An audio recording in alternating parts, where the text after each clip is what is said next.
One. I don't know. It's right here. The soul dimensions, the other one has. No, let me print that for you.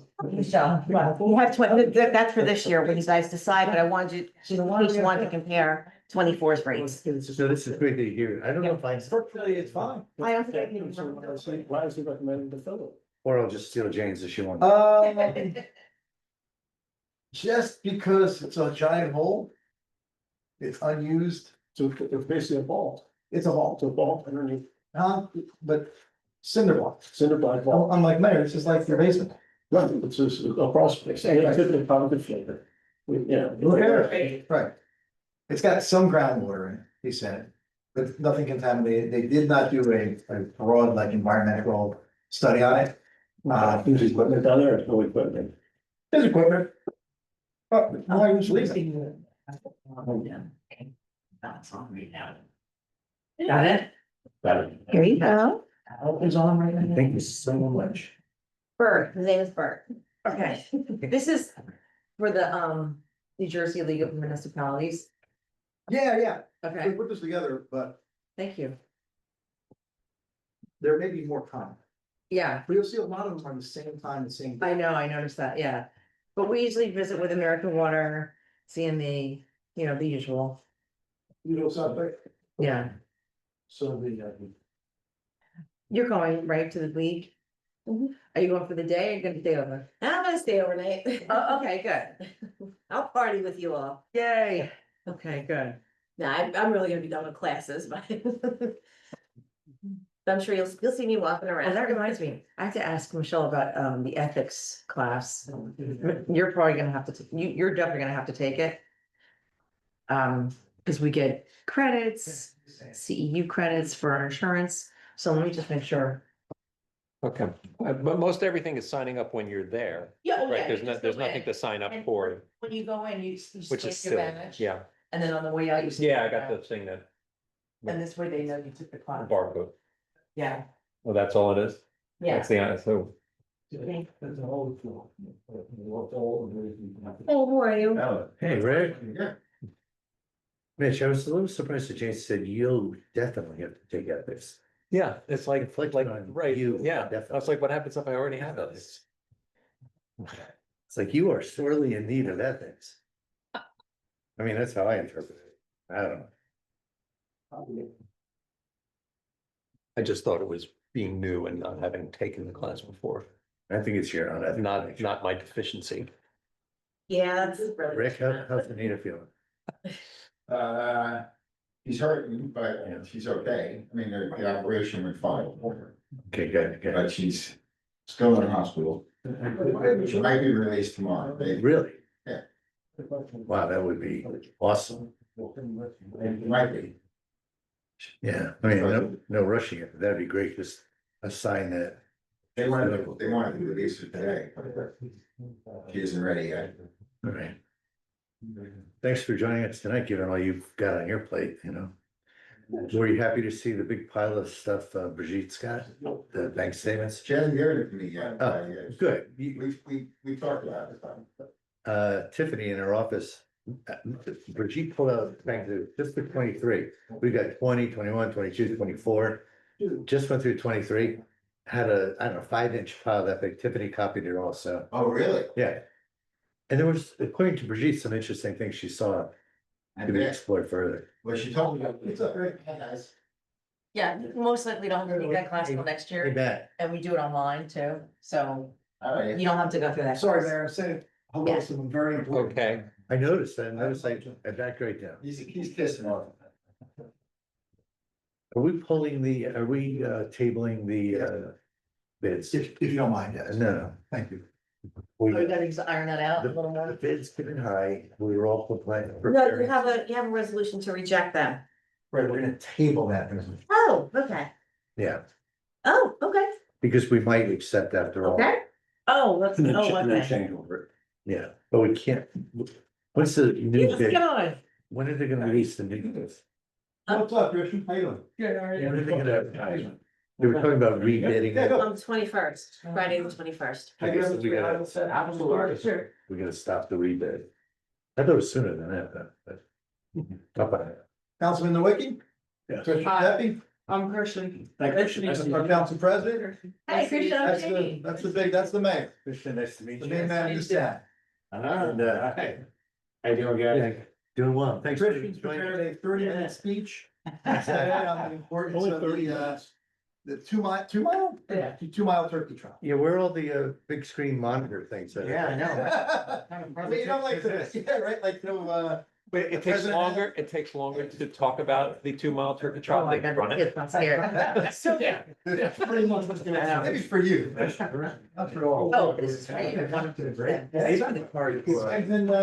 And then, someone. Gotta go with the stores. I've never asked this question, but you know, is, Jeanette joining us to get the best practices? Oh, I don't know.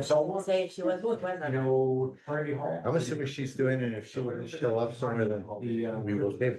Yeah. Or save it for another day. Open up, And Pilates, saunas, fights, pyro, it's gonna be really. Where should I put it on the agenda? We got that? I'm sure it's still. Hey, you can fix that. Still, go. Hey, Gary. There's also, Hey, Rich. what do you call it? Sort of,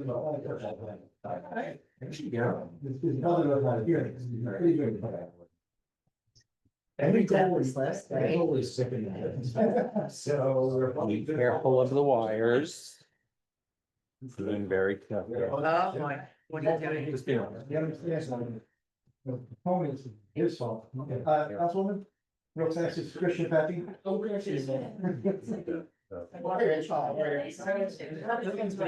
Yeah. What's that? He was on- Yeah. Yeah. Burlington? Yeah, you're on. Right, so why you say that? I just- That's like spooky. Yeah.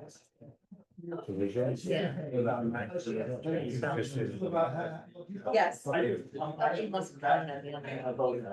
I mean, he's. Yeah. I'm asking if he was. Oh. Just wait till the. Yeah, just add it. Oh, is there a presentation or what? I don't know. Oh, okay.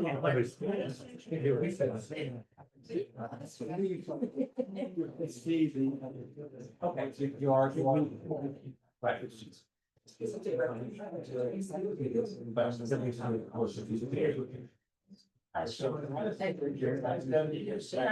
Not me yet, but I'm like.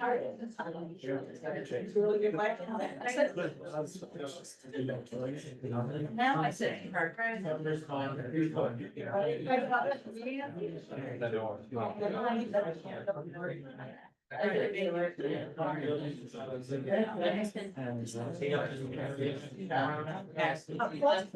He's got very good throughout the years. He knows, I really, yeah, I'm not, I'm a little off. Down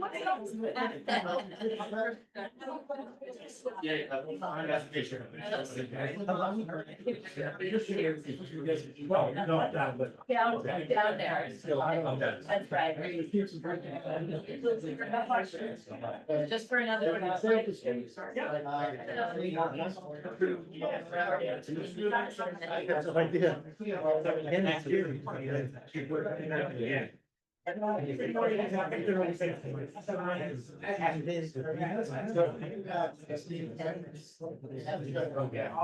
Yeah, because he was in the middle of it.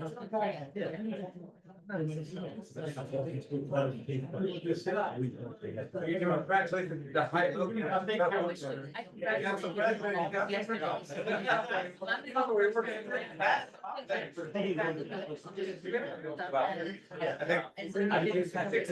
Last minute.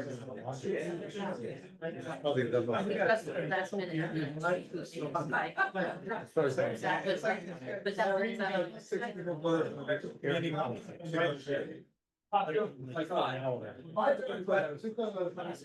That's true too, yeah.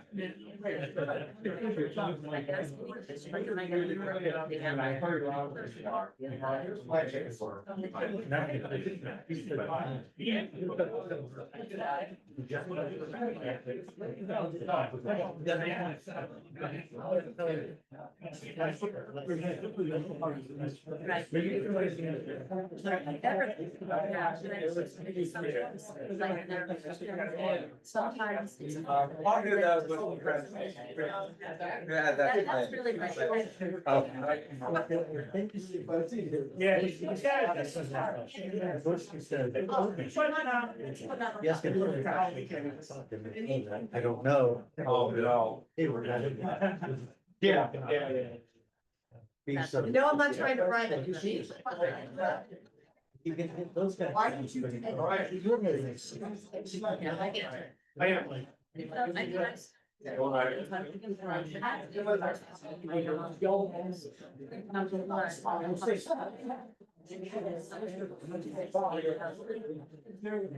Happy died. I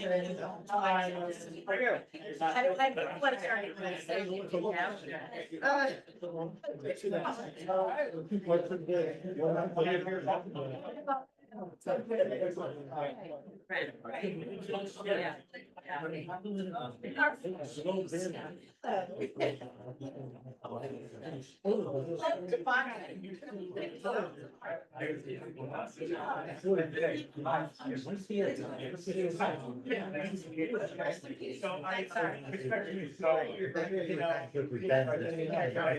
want to start Do that, you guys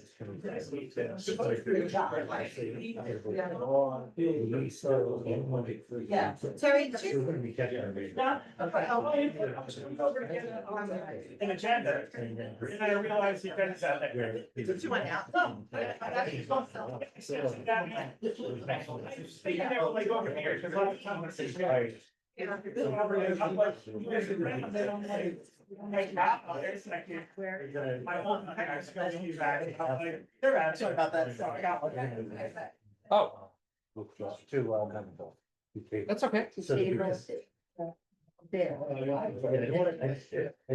right now, there's a. We gave you the two wordless introductions. Yeah. Okay. So it's probably gonna be the. Yes. No, we can't accept that. But that's the going back and forth with the vote contractor, who might be able to, I should not be rent, because he was estimating. What will happen next year is you're gonna get one of those. So, and then every Friday, push an email. Okay. Documents. Yeah. Okay. And just, I changed like 5 or 6 between them and the female. Right now. Yeah. Even on the land use board, I do everything digital. They don't even print me out a set of plans, because like, Yeah. Worked out very well. I didn't Yeah. know how that was gonna work out, but it's worked out well, so, Okay. so that's good. Was I?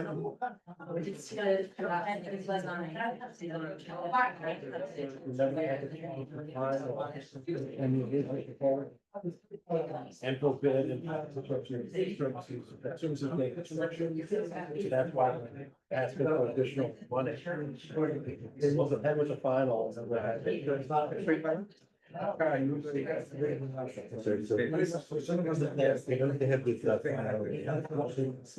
all the.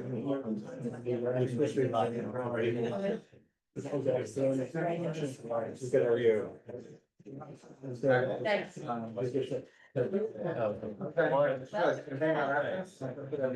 Partners busy, huh? Bill, this is not the middle accent. which part?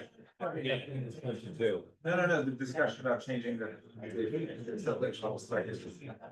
think you're the first person who said that. I've read it, but I've never heard it said. Thank you. Well, that's the west side. Right center on it. Erica posted. You just made a very. Different than the one That's not what it was. It's on the website, so we're good. That's what's up there. Right. Just leave it at that.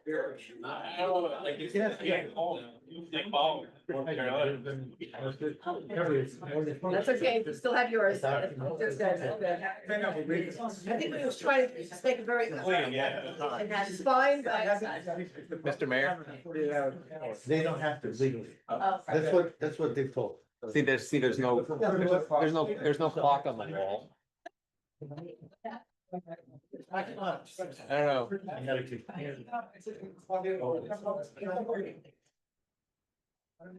Call this meeting to order. Please stand for the pledge of allegiance. Pledge allegiance to the flag of the United States of America and to the republic for which it stands, one nation, under God, indivisible, liberty and justice for all. I wish to announce that the 48-hour notice is required under the Open Public Meetings Act was emailed to the Asbury Park Press, the Coast-Star, and the New Coaster on December the 19th of 2024, that a copy has been placed on the bulletin board in the borough office and that a copy has been filed with the municipal clerk. Please be advised, public attendance for meetings through Zoom is a courtesy only. If for any reason Zoom fails or is disconnected, the in-person meeting will continue without interruption, and action can and will be taken provided there's an in-person quorum. Ms. DeNoble? Here. Ms. Greenblatt? Here. Mr. Nowicki? Here. Mr. Weber? Temporarily absent. He had to run home. He's Okay. coming back. Mayor Gubatose? Here. Thank you. Welcome, everybody. We're getting close to closing out the year. Just, well, one of the first things I want to mention, we have one more scheduled meeting, December 17th. But we are very likely, 95% at this point, likely to insert a meeting at the end of this month. So keep your eyes on the agenda if you're really interested. We're targeting November 25th for a special meeting where we'll conduct a little more borough business that we're running out of time on. So we wanted to try to get that in. Let's see. One other thing I want to mention, we have Councilman-elect Mitch Karp joining us tonight. The elections earlier this week. Our council members ran unopposed, at least the three sitting with me here. Councilman Weber, of course, after 9 years of service is moving on, retiring, at least for the time being, from council. And Mr. Karp has agreed to run with this team. And again, the team was elected, so we've asked Mitch just to join us, so he gets an idea of what it looks like from this perspective. And effective January 1st, Mitch will be up here with us. Mitch, you want to just, wave to everybody or something? Hi, it's great to be here, and I look forward to being up there as well. All right, great. Okay, so we've got a pretty full agenda regarding ordinances. We've got a couple of introductions. We've got 5 or 6 adoptions. And the way that works when we get to it, introductions, we will talk about what's going on with those introductions. The public will not have an opportunity to comment on ordinance introductions. As always, what happens is we introduce, then a few weeks go by or so till our next meeting, and then we adopt. When we adopt, the public has the ability to comment at that time. So just letting you know that's coming.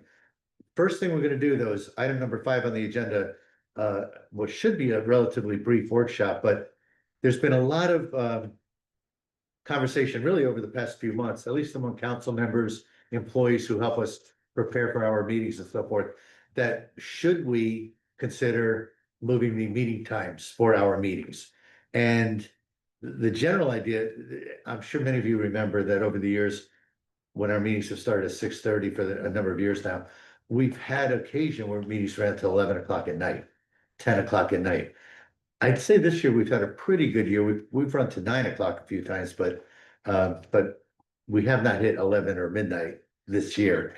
Anyway, we're going to now have a workshop where we're just going to openly discuss in front of the public the pros and cons of considering whether or not we want to move our meeting times up to an earlier start time. And earlier is earlier than 6:30. Folks have talked about as early as 4:30, 5 p.m. Want to get a sense for, what you, the public, think about that. And that's why we want to talk about this out in the open. And also you'll be able to hear our thoughts about, the pros and cons of doing that. So with that said, let's kick off the workshop for item number 5. And I'll start, as I just said, there are a few advantages to the borough, to our administrative staff, folks that operate Zoom, our clerk. And for that matter, many of us, who, I'll use myself as an example. I'm sitting in the office here, preparing for the meetings or whatever. Go home for an hour or two, check out whatever's on at home, and then I come back for the meetings at night. There would be an ease of administration for, certainly for a lot of the internal staff, if we could make the meeting time start a little closer to the end of the typical business day. So the question then becomes, what does that mean, not only to us and the ease of our operations, but what does it mean to our residents in terms of, would residents applaud that because no one gets stuck here at 11 o'clock at night on a long meeting? Or would residents say, I like coming after dinner or after I've, done whatever I'm doing on my home personal time. So I think there's at least interest in discussing whether or not we want to consider next year moving our meeting times to somewhere between a 4 o'clock and a 5 o'clock or 5:30 start. Many say even an hour earlier would be a lot better for many of the people preparing. What do you guys think? Well, we'll still have Zoom access, of course, Yep. right? I know the catalyst to this, we had a meeting about a month or so ago and it was 4:30. And about the same amount of people showed up and a lot of people tuned in and it worked out really well. And we have a business administrator that's very accessible. And he hands out his cell number to everybody. So a lot of times we can get things done without having people to even come to the meeting. So I feel like we've opened up our communication a lot more to people that they don't have to wait to have a meeting. And I think between the employees, I think like you said, it's a lot easier on their day. And I'm usually in bed by 8:30, so full disclosure. So I like the idea of an earlier meeting, but I'd love to hear from other council people and the public to see what they feel as well. Yeah, I would just say that, I'm retired for the most part, so for me, the workday could be at any time. And so, as an individual, it works fine earlier or later, it doesn't really matter, but I think from the public perspective, if somebody was working your normal workday to make it to a meeting, you would have to get off early in order to come attend the meeting. And how often does that happen that you need to be here? So that's the only inconvenience I think there is to the public is if they're working 9 to 5 or to 4, to be able to make it here to a meeting could be difficult. But I think there's also the advantage from a financial standpoint to the administration, to the employees to tighten up that workday. And again, personally, I'm okay with it in either direction other than that. And Sean and John, before you guys comment, one other thought I should have mentioned, forgot. One goal for next year would be, you may recall, we used to have our meetings on Tuesdays. A year or so ago, we moved to Wednesdays. Tonight we're Thursday, but in order to hopefully keep a Tuesday schedule, it would also advantage Mr. Cannon, our municipal attorney, who said if we started earlier, it would make him more available. Nothing against having his partner join us, Bill. But that's just one other potential advantage for us as a borough to make sure Mr. Cannon can, join us as often as he can. So I'm accustomed to most public meetings being in the evening because it really gives the public an opportunity to come without a compromise in their work schedule. So I would not be in favor of bringing the meetings back to like a 4 o'clock time. I think it's too early. And I think the whole opportunity listen, as a governing body, this is our opportunity to deliberate in public because that's really the only opportunity we have to deliberate. And so we conduct our business at these meetings. Of course, we all prepare for the meetings and we have one-on-one conversations so we can do some consensus building. But and I understand from an administrative point of view that there's a gap in between, and so that makes it a little difficult. I would, suggest a compromise and maybe even take it down to 5:30 and pull it back an hour, if that's helpful. But I think to start it any earlier than that would not really do a service to the public. So that's kind of where I am with it. I've always been accustomed, and I don't know what other communities do. I think most public meetings are in the evening for that very reason. That it gives the public access. There's a, I think the, because we looked into this a little bit, I want to say it's a, a broad sample, but I would say most are in the evenings. One though was like 9 o'clock in the mornings, was a deal, Eric, or somebody? Yes. And one or two others are at odd hours during the day. But I think you're right, the assumption is that the majority are probably somewhere around 6 or 7 o'clock, 6:30. Mr. Weber, you've been a councilman for almost 9 years. And while this won't affect you, it won't affect you for next year, do you have thoughts just one way or another on the appropriate time to hold council meetings? I have one thought, Erica, can the minutes reflect that I got here at 8:38? Absolutely. Thanks. Hey, Sorry, 6:38, Yes. you know what I meant. So what you're thinking about is 4 o'clock? No, no, We said somewhere earlier Earlier. than 6:30. Yeah. No earlier than 4, no later than 6. I get it. Fun fact, I just came from a town nowhere near here, but in deep South Jersey, and their meetings are at 10 a.m. on Tuesday mornings. Shocking.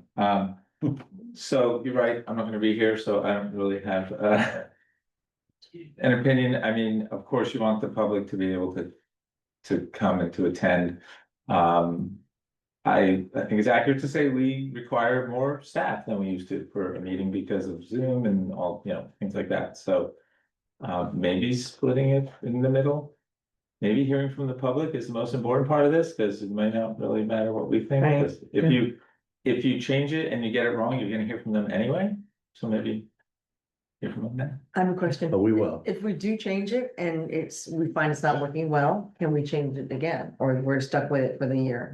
No, we could change it. Okay, You've got to You know. gotta advertise it. Yeah, the Look at notice is for the whole year. But again, I'm not advocating for this, I'm saying, Right. if we did a horrible thing, Mhm. we could, in March, we could renotice for the rest of the year. Good. Okay. All right, the public will be able to comment on this in a couple of minutes. But for us now, any other comments before we move on to the next item? All right, next item are presentations and bids. We've scheduled it. Nope, they're gonna get an opportunity. I'm sorry, okay. My- Jane is my navigator. Yes. So sorry. Sometimes I navigate If west. you're new to these meetings, Jane tells me what to do a lot. Anyway, so for presentations and bids, we have best practices inventory review schedule. But I'm not sure if our CFO is joining us, Jeanette. No sign of her, right? Okay, I'm gonna make a motion that we go out of order. We'll continue with the agenda. If Jeanette's able to join us a little later, we'll move back to this. Otherwise, did you want to go early? Okay, good. So we're gonna start moving the agenda around just to make it interesting for folks. I am told that, well, I know because I saw him sitting in the back. Our former mayor, Gary Engelstad, has joined us this evening. And while Mr. Engelstad is very willing to spend the entire evening waiting for us to get to public comment, we have made him the offer to join us a little early. So Gary? Thank you, Mayor and Council. About 5 years ago was my last meeting as mayor. It was smack in the middle of COVID, so it was me and I think the borough administrator and chief of police, and that was it. And at the end of the meeting, John Weber flew out of that room, scared the crap out of me, and presented me with a lovely gift on behalf of the mayor and council for my years of service. So John, payback time. Okay. So in the words of William Shakespeare, I come not to bury John Weber, but to praise. It hurts a self-professed egomaniac to say it, but I'm hard pressed to think of any elected official in the last 20 years who has had such a positive impact on our town. The accomplishments are many, and I'm sure someone, probably John, will inform you what I might have missed, but I'll give it a try. The Bradley Beach Environmental Commission is a standard bearer, not just in Bradley Beach, but in the state of New Jersey, for its proactive and inclusive actions under John's leadership and tutelage. Bradley Beach is widely recognized as being at the forefront of recycling awareness and recycling adherence. Recycling in Bradley Beach is a want to instead of a have to, largely from John's efforts. Bradley Beach is very well known for its beach dunes. John continually led the effort to strengthen them during plantings, protect them, and resurrect them after Sandy. John constantly educated his fellow elected officials and the public that body of water to our east was a living, breathing ecosystem, somewhat at peril, but beneficial to swimmers, fishermen, surfers. He was a vigilant protector. Who knew that keeping trash can lids would protect the ocean? John knew. John worked tirelessly with our business community, where Bradley Beach businesses were moving away from plastic years before the state went in a similar direction. What did my beach sweeps. I never thought I would have so much fun going bottle cap, cigarette butt, bottle cap, cigarette butt. Thank you for those efforts. Those were not just great moments for the beach, but just a great moments for our community. John was the primary driving force behind the rebirth of a proactive shade tree commission that truly celebrates our Bradley Beach forest and works tirelessly to help it.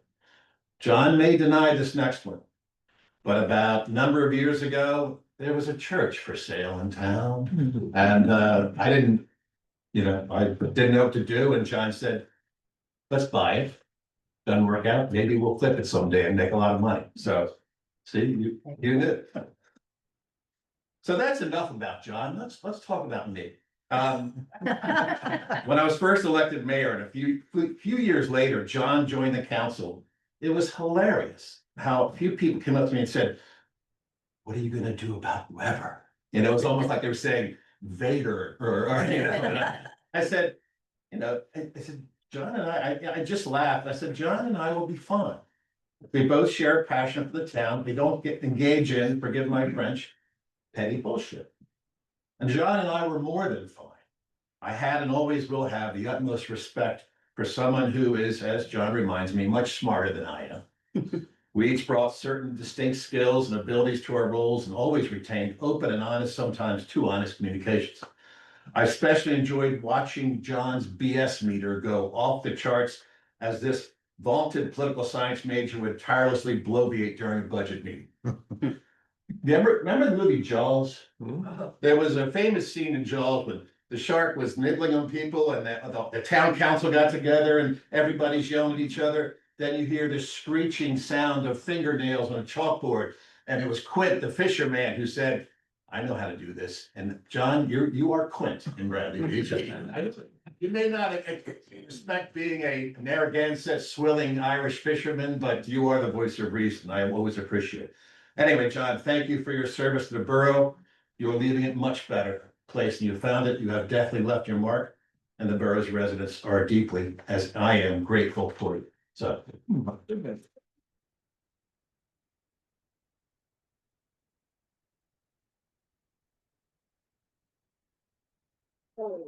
And I will say that my fun story about jumping out of that room was I was the council president that year, and it was COVID year.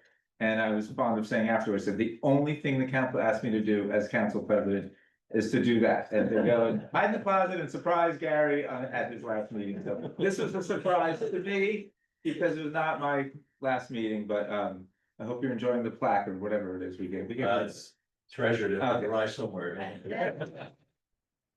Thanks. Thank you, Mayor.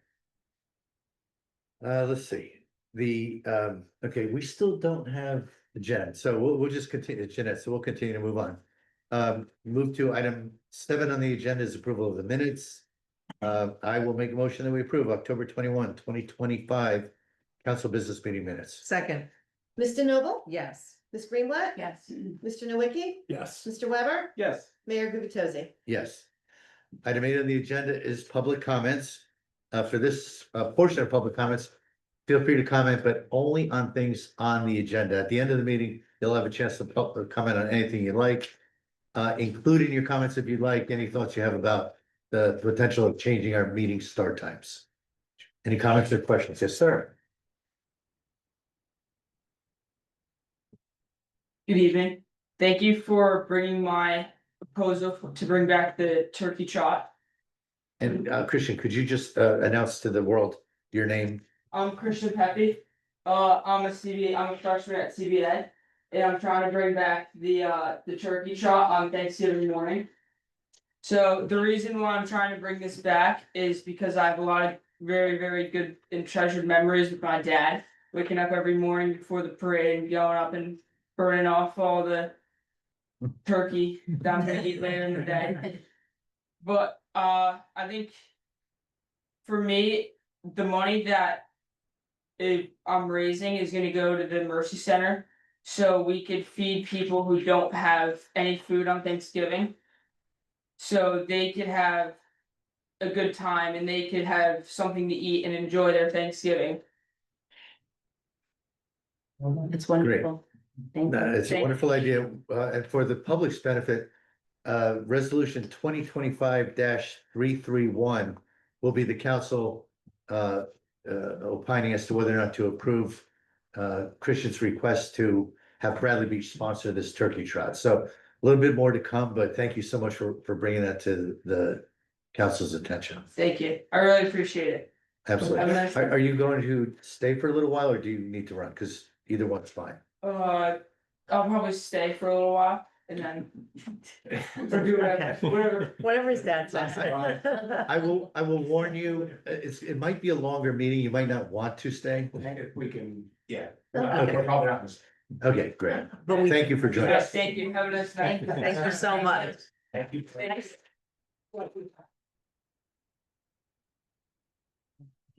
Any other public comments or questions about the agenda, any item on the agenda?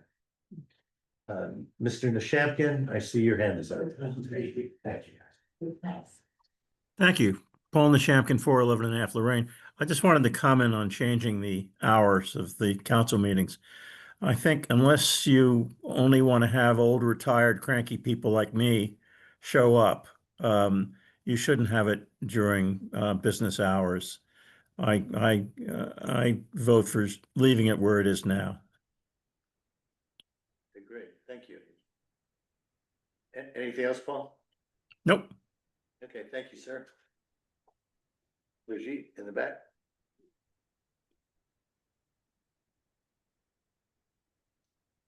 Regine McGuire, 6 Timberley. I just feel the need to also say this because we are the public.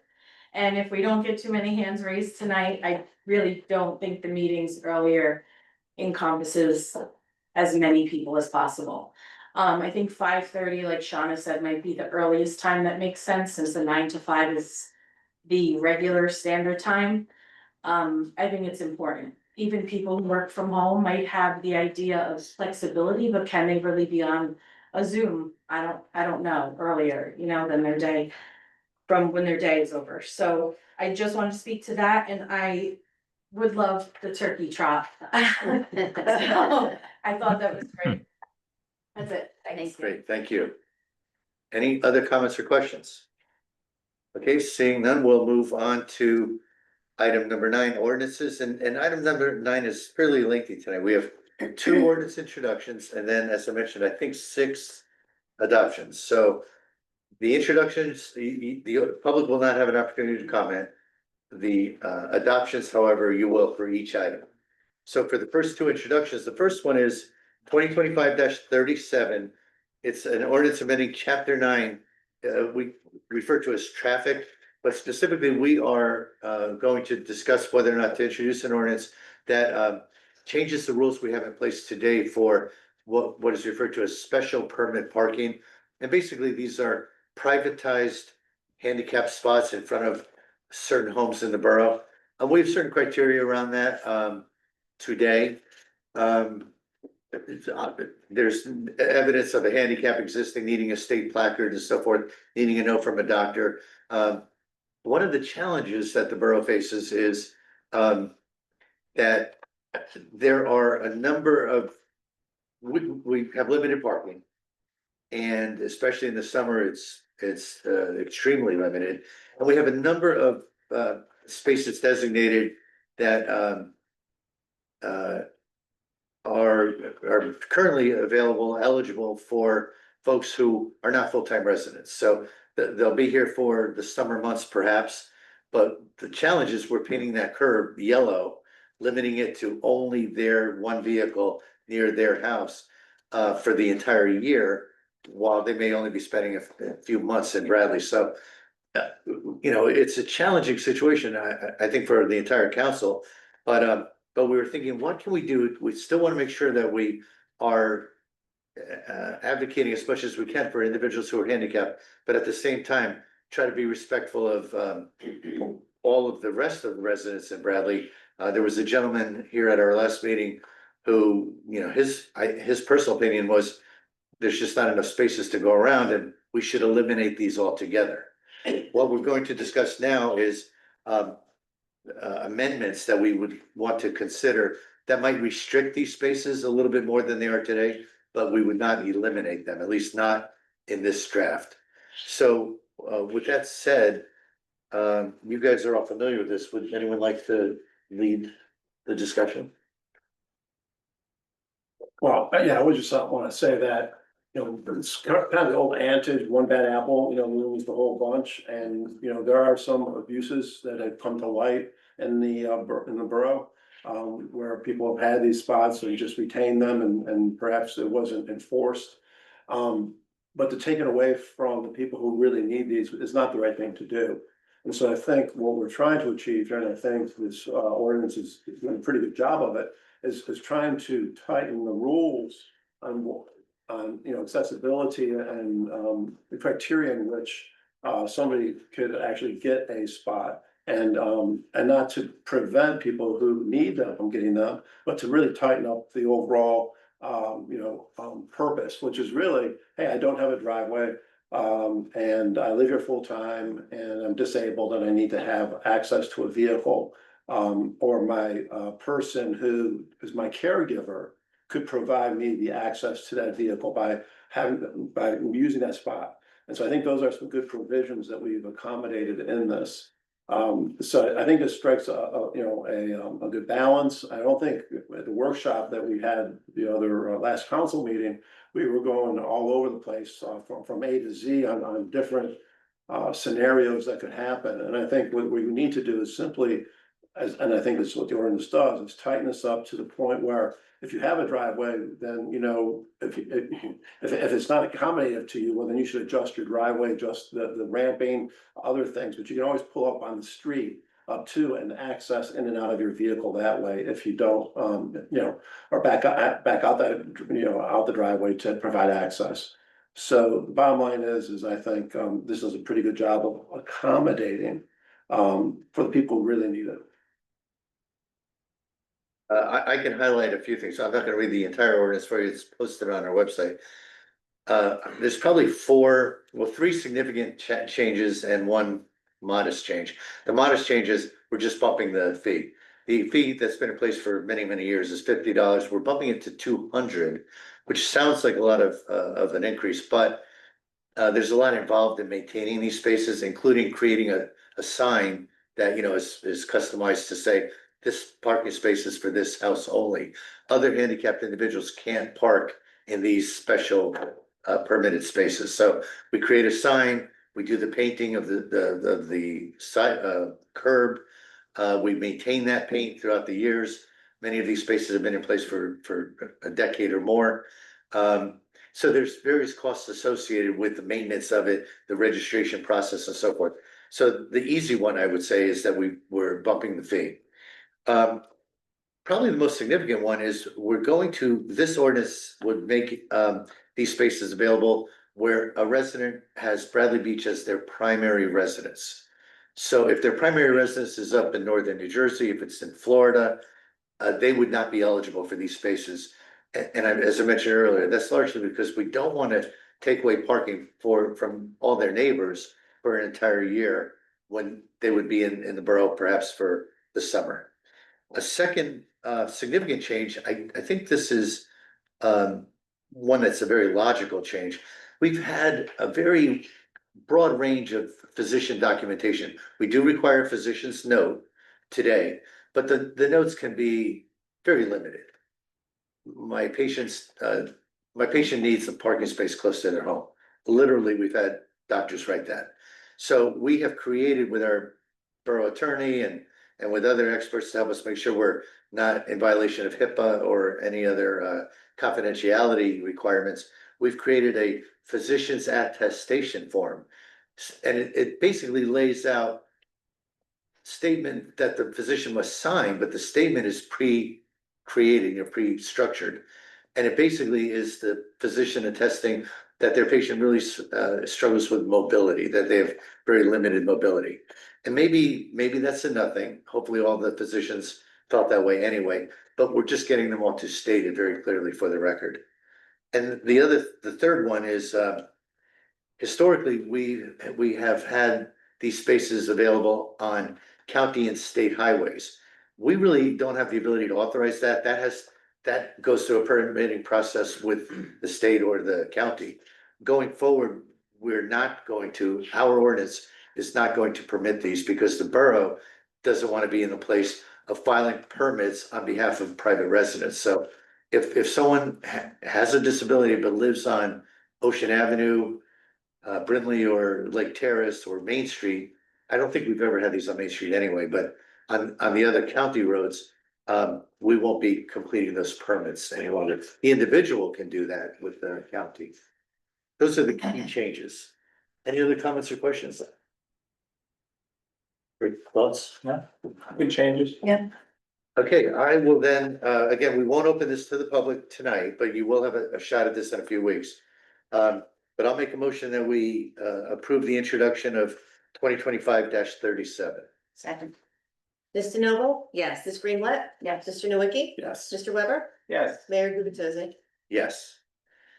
Okay, the next one is a pretty significant change that many of our residents have been clamoring for years. Ordinance 2025-38 is, it's described as amending chapter 123, beachfront areas and adjacent waters of the borough's revised general ordinances. What we're contemplating here is making beach lockers available only to residents of Bradley Beach and residents and or property owners. Many of you may or may not know this. We have over 500 lockers today deployed on the beach with people leasing those 540 lockers, give or take. We have a waiting list of 333 more people, many of whom, some of you may in this room be on that waiting list. Many of our residents have come to meetings and said, I've been on this waiting list 5 years and I've only moved 2 spaces. I'll speak for myself. For one, I've been on the council for 5 years, between mayor and council. I was under the impression we had no choice. I thought these lockers had to be made available to all, whether we were residents of Bradley Beach or not. The beach must be accessible to all. Parking must be accessible to all. Bathrooms must be accessible to all. We have learned through residents bringing it to our attention, and then inquiry we've done with our attorneys, that in fact, we can discriminate in favor of our residents. So this ordinance introduction is basically structured to say, if you are not a resident, residence is not your primary residence, Bradley Beach, you're not eligible for a locker. You can live here 6 months and a day and have it on your driver's license and you get a locker. But if your primary residence is in Florida or in upstate New Jersey or New York, you would not be eligible for a locker. Well, I just want to clarify though, if you own a home and I'm getting oh, there. I'm sorry. That's okay. I paused to I'm breathe. sorry. The other, thank you, Sean. Sorry. The other eligibility criteria would be if you own property in Bradley Beach, if you own a home in Bradley. So for example, my neighbors on both sides of me, ironically, own a home. They don't rent it. It largely sits vacant through a large part of the year, but they live here in the summer. They come down on certain weekends. They pay property taxes just like I do.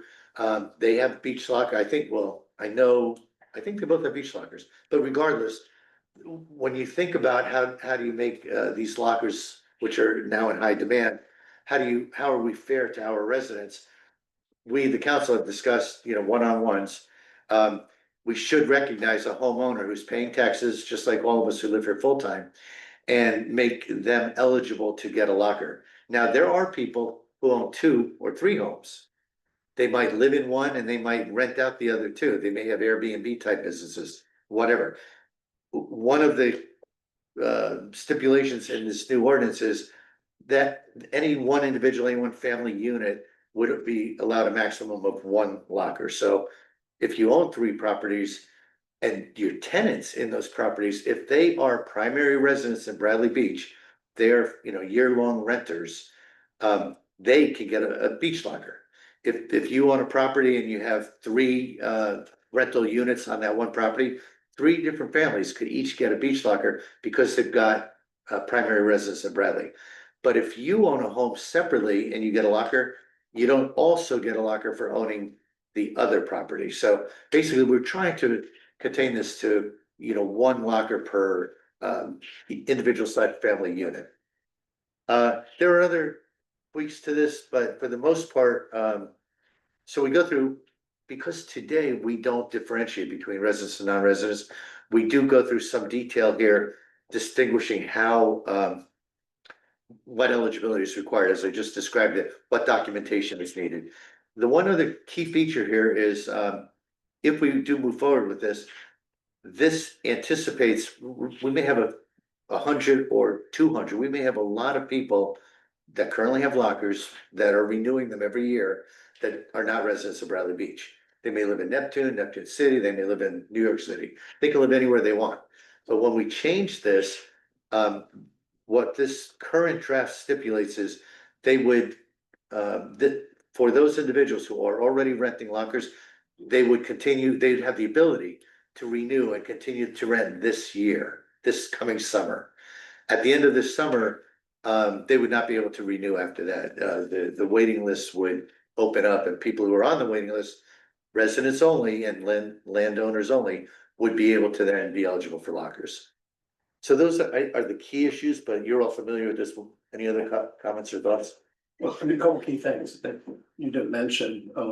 One is that currently the beach lockers are in the beach utility. Mhm. So those would come out of the beach utility and would be managed by the town and no longer be part of the beach utility, which then affords us the ability to discriminate to residents only. Correct. And then the second point that we had talked about or had come as an option is to allow our the borough employees and first aid as well as fire to have access to the lockers because they serve the community.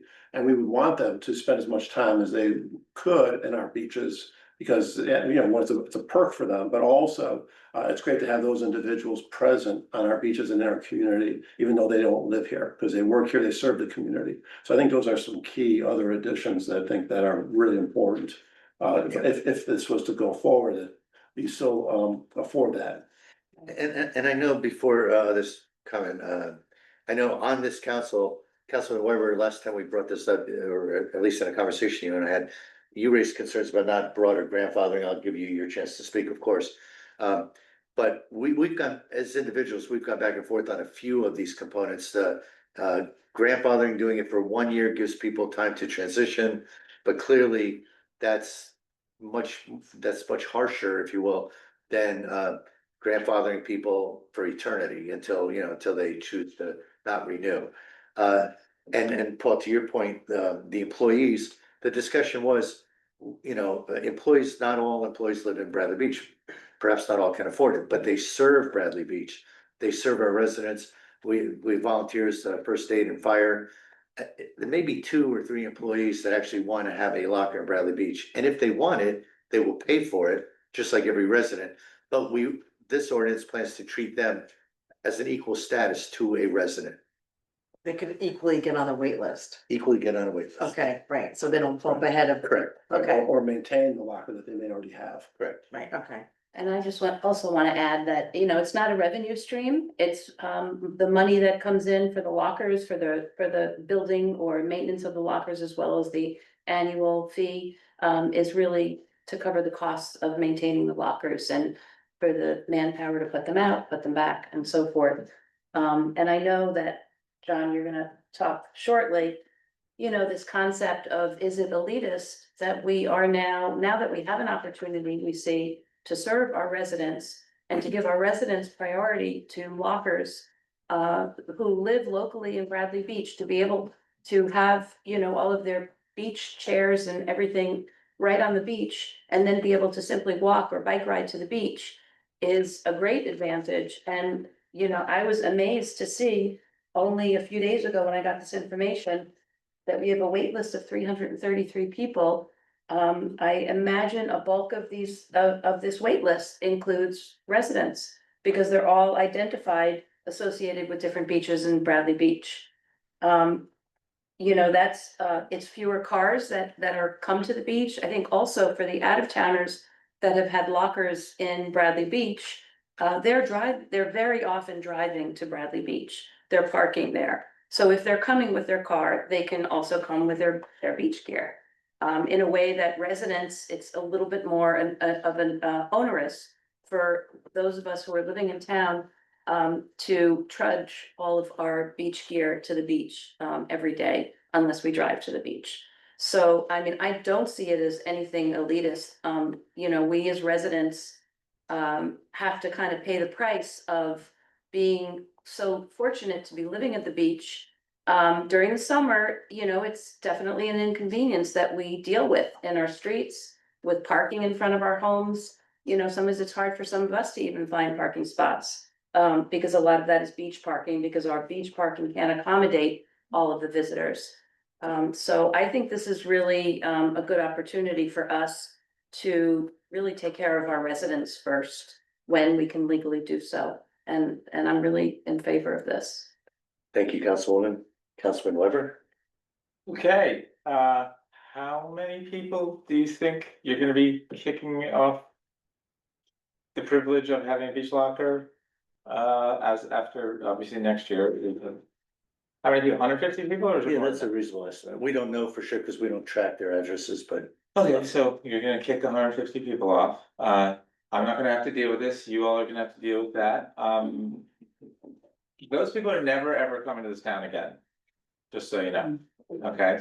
But you're gonna add, Matt, how many full-time employees? Gosh, how many full-time employees do we have? no, they're not adding. Who are currently. They're eligible. They don't You're- want it. You're adding people to, Well- potentially, they could Yeah, add, but to answer your question, we have roughly 45, okay, so 45, if they could all get on the list, but they won't. I don't know how. Well, they Why don't, wouldn't they you? don't have lockers now. Why would they want them later? None of them have lockers? Some of them have. Well, one or two, but Okay. not 40 are not gonna Okay. automatically sign So up. I'm just doing the math. Yeah. 45 full-time employees that are eligible, they could get on the list. Are you in the fire company? I don't know. 20. John, these people are all 25. eligible now. Okay, is it my time to speak or is it my time to speak? Yeah, I'm but just they're saying, eligible now. We're gonna, Teachers too. they're all, Employees, fire, first aid, they're all eligible well, they now. may want it more because they think it's. Okay. Sort of, my point is, we're adding a bunch of people to it and, you know, and we're pushing away. A couple hundred people, 150 people that, again, they're never gonna come to this town again, they're certainly gonna say bad things. I have a question about the definition of property owner. It says an individual who's listed on the tax rolls of the borough. What if a couple's married? And the house is simply in one of the spouse's names, that the other spouse is not on the tax roll, it would seem like the other spouse couldn't get a locker in their name, it was like, you're just kind of limiting it to the one person who. It's one limit per family unit, yeah. Okay, so. We don't wanna give 2 lockers to 2 people. No, I'm not saying you would give 2 lockers, but it kind of was like, you know, the one spouse couldn't even go down and apply for the locker, it has to be the one that's on that. What do you do about, I know a lot of the tax rolls, I believe, have a certain, you know, there's some LLCs on it, it's like not in a person's name, it's in an LLC's name, what do you do in that situation? There's wording in here that suggests they have to provide documentation, for example, driver's license, for example, tax rolls, but if they can come up with other documentation, that would suffice. Well, cause this says the definition of property owner just says person who's listed on the tax roll, so I'm like, what if it's not a person, if it's an LLC, that's all I'm saying, I mean, it doesn't. In that definition, it doesn't say they can prove that they're the homeowner some other way, okay, well. Hey, John, but the resident, they're a resident of that property, a full-time resident then. Or for property owner. Right. Okay, it's just Not not, an LLC, the resident would have to show that they're the resident of that property. If they're living there, right?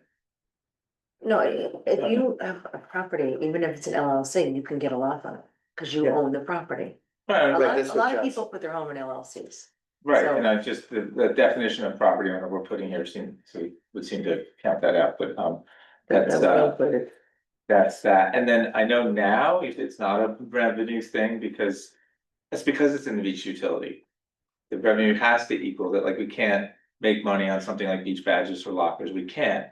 Once it's out of the beach utility, if, and you guys aren't all here one day, if the town decides, you know what, we really need to crank up some revenue, they could do that, they could just make the fees such that it is a revenue making thing.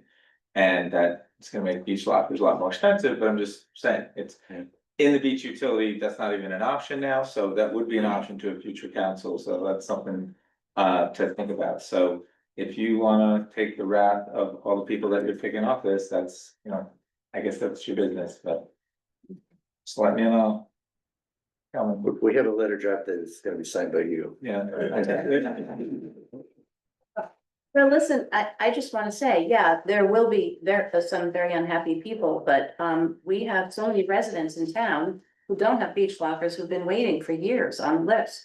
And, you know, who do you try and accommodate? If there's an opportunity to accommodate this many residents, if indeed of the 333, a large percentage are residents of Bradley Beach, I personally feel it's kind of my obligation, if there is an opportunity to service the resident, to provide that service, and we can do that. That's, you know. Just one other thought, Mr. Mayor, kind of relating back to the last discussion we just had.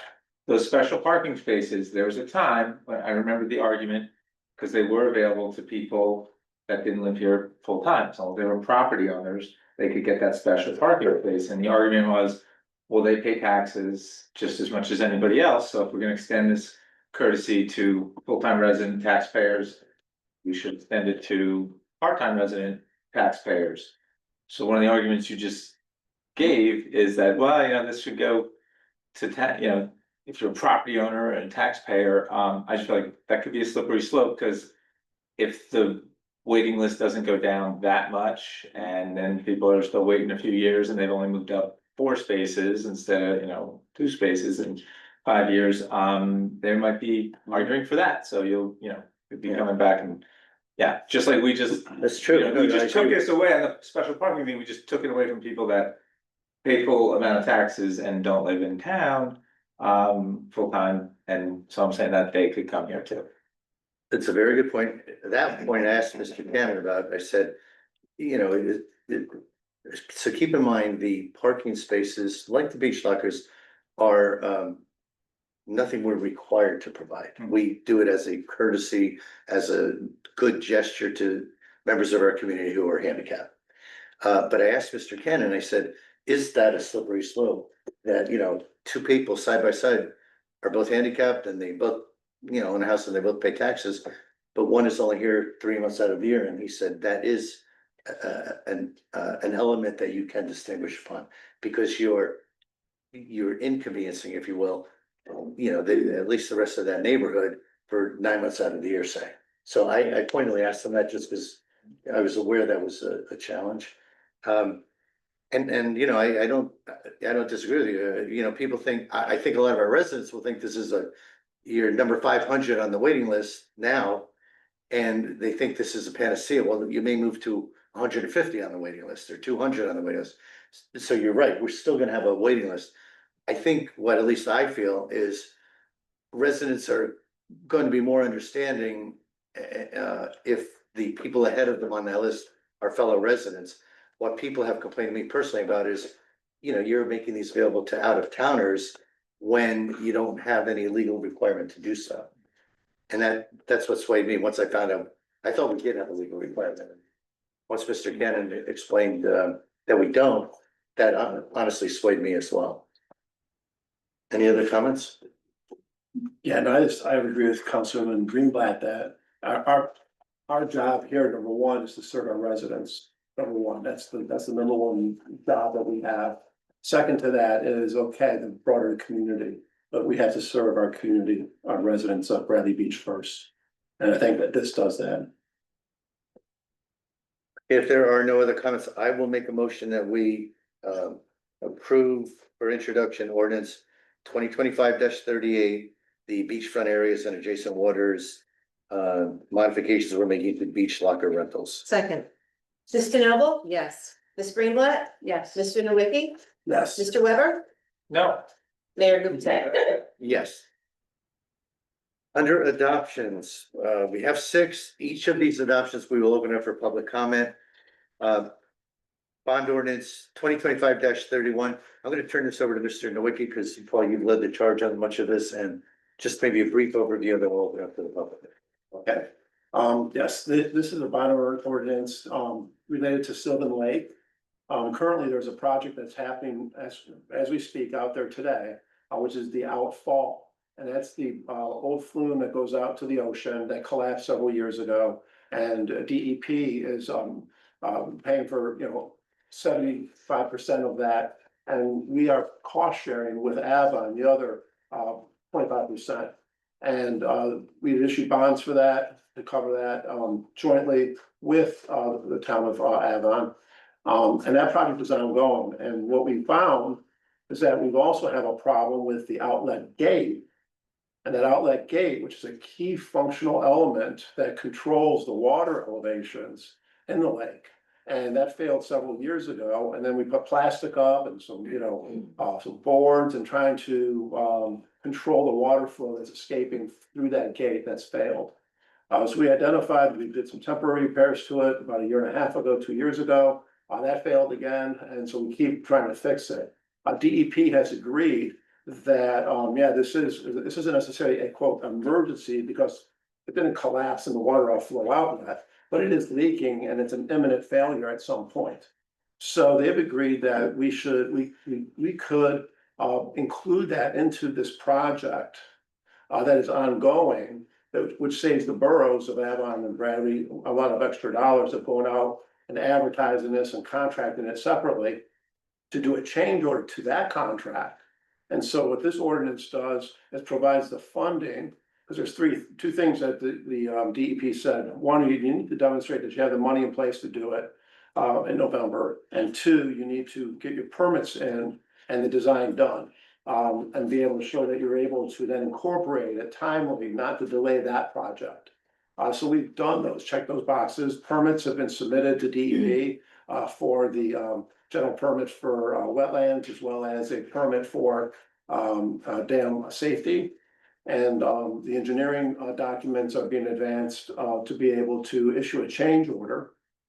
And this here is the last piece of that puzzle, is putting the dollars in place to be able to show DEP that that Avon and us are willing to support this project. We've also asked the DEP to come to the table with additional funds. We know they have contingency money in their contract. And they said, if in fact they don't have to spend that contingency, in other words, that the existing project moves on schedule, on time, and within costs, that contingency money could be considered to be applied to this, which would then reduce the amount that we would have to spend with this bond. So we're trying to get that to happen. We're also trying to negotiate with the contractor ultimately to get the price as low as possible so that we can actually come in under this dollar value. But this is basically a fund to be able to basically put enough dollars in place to make sure that we can actually issue this if in fact we don't get additional money from DEP. But we are hopeful that we can get some money from DEP if everything goes well on the existing project. So that's what this ordinance is for. And so it increases $960,000, which is soft and hard costs for the replacement of the Sylvan Lake Gate, which is a critical element to the functionality of the controlling of the water levels of the lake.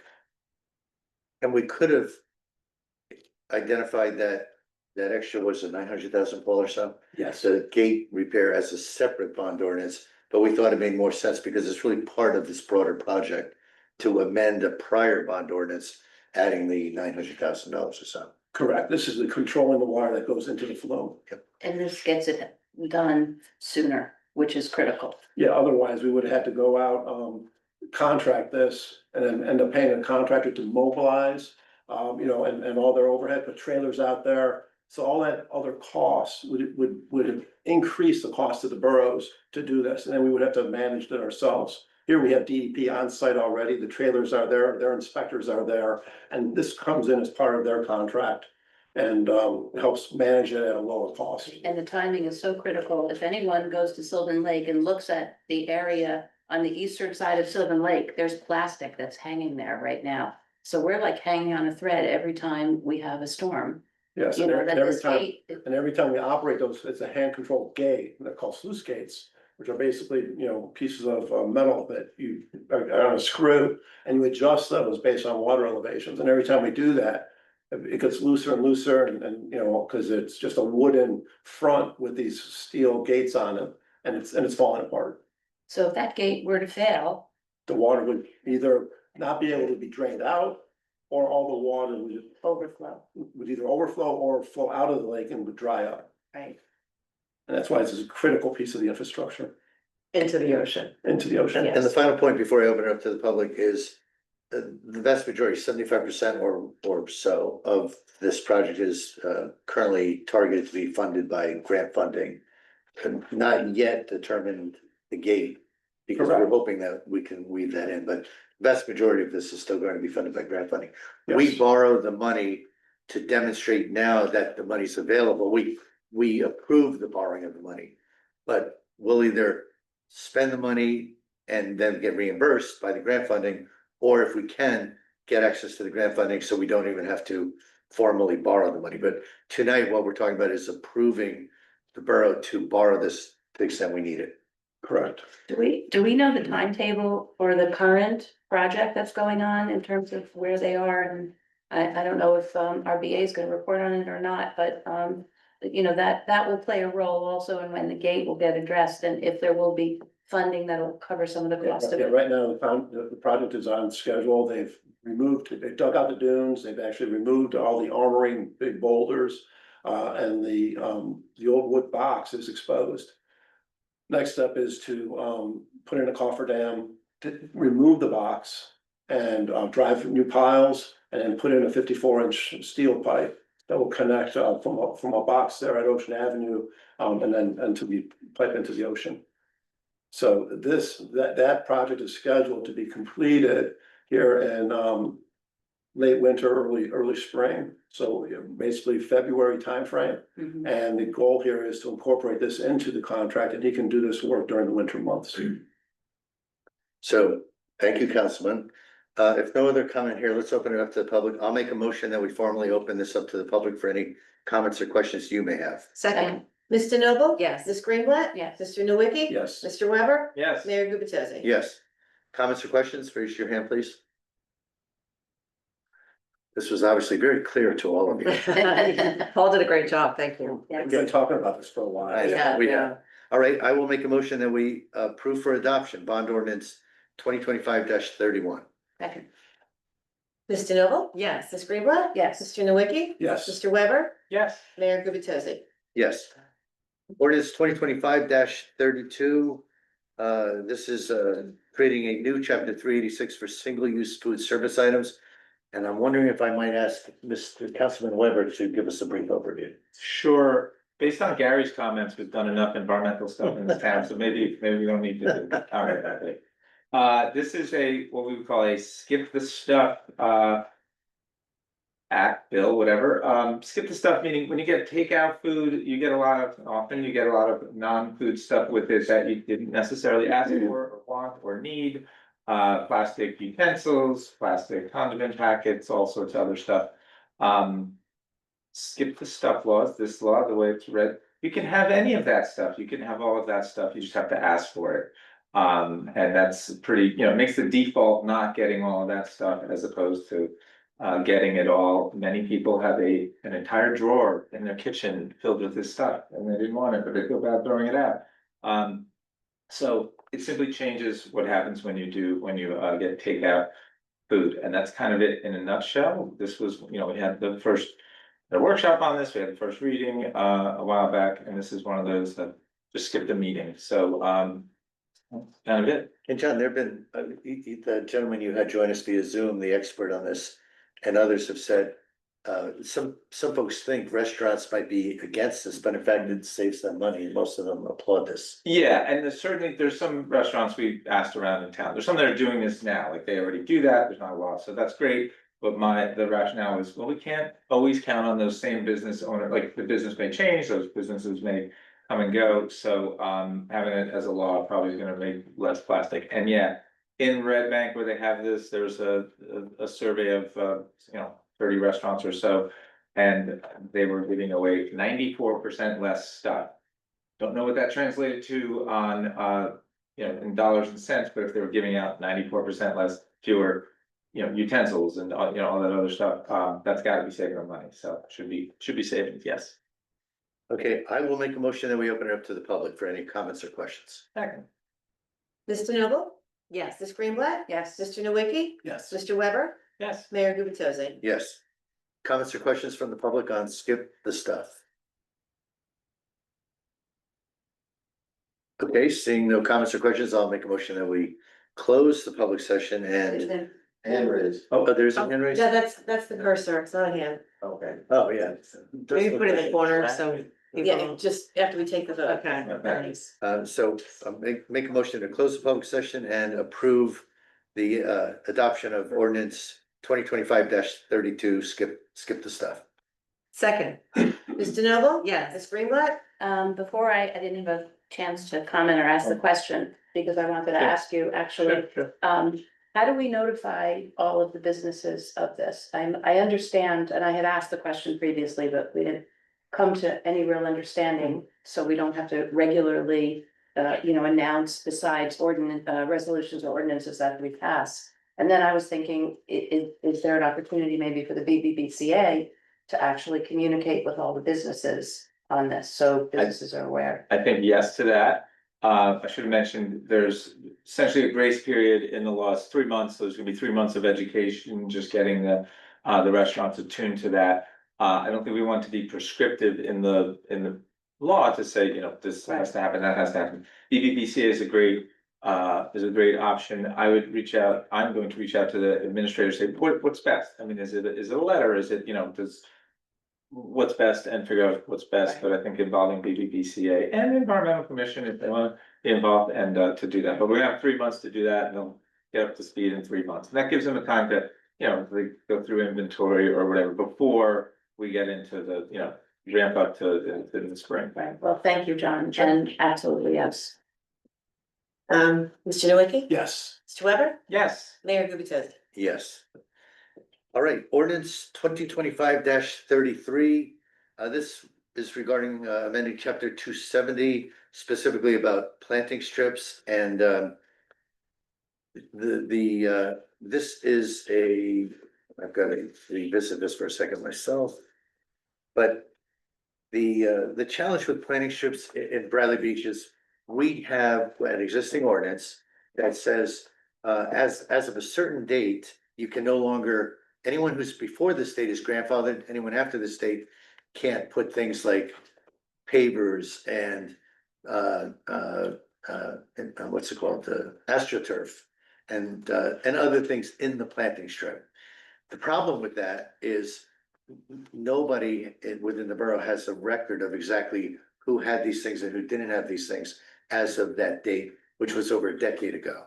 So largely what we're doing here is we've changed wording to say we're getting away from measuring it as of any particular effective date and calling it grandfathered. Instead, we're still saying these same things are not to be approved, not allowed in the borough. That's not changing. But instead of tying it to some old date, we're just saying at the time you have a CCO, a change in current occupancy, at that time, you've got to make it right. So if you're selling your house and the new buyer's coming in, they've got to pull the AstroTurf out of the planting strip. They've got to pull the pavers out of the planting strip. But it's just a way for the borough to get back to a state that we want, that we desire, which is to have grass instead of other things occupying our planting strip, bushes that could block line of sight to cars and so forth. So that's the idea here. We're really just making it a more definitive process to get the town back to the place we'd like it to be. Comments or questions from the council? I'll just say that, it's gonna bring more of a uniform look, and it's gonna, I think, improve the look of the town from the streets of the curb appeal, and just to, there's gonna be grass, and there's gonna be trees, and there's gonna be Not much else. I do hope that people that have bushes or shrubs on their property will not wait until they do some kind of change of occupancy and need a CO and just take it upon themselves for a safety reason to just get rid of the bush. Put down some good grass and only grass, but yeah, we had a lengthy discussion on this. Couple meetings ago. Any other comments, questions from the council? Yeah. Okay, I'll make a motion. We open it up to the public to ask any questions or make any comments you have on 2025-33, our amendments to the planning strips. Second. Mr. Noble? Yes. Ms. Greenblatt? Yes. Mr. Nowicki? Yes. Mr. Weber? Yeah. Mayor Gubatosi? Yes. Comments or questions from the public? Okay, great. Seeing none, I'll make a motion that we close the public session and. We have an all hand vote. Oh, we actually do. Yes, sir. Mr. Nishamkin.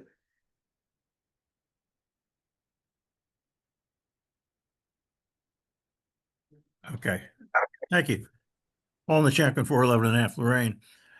Last time we had a workshop on this or a discussion, I mentioned that actually having a pathway going through the planning strip is very handy for people with mobility problems and getting to their cars or getting out of a car and visiting somebody.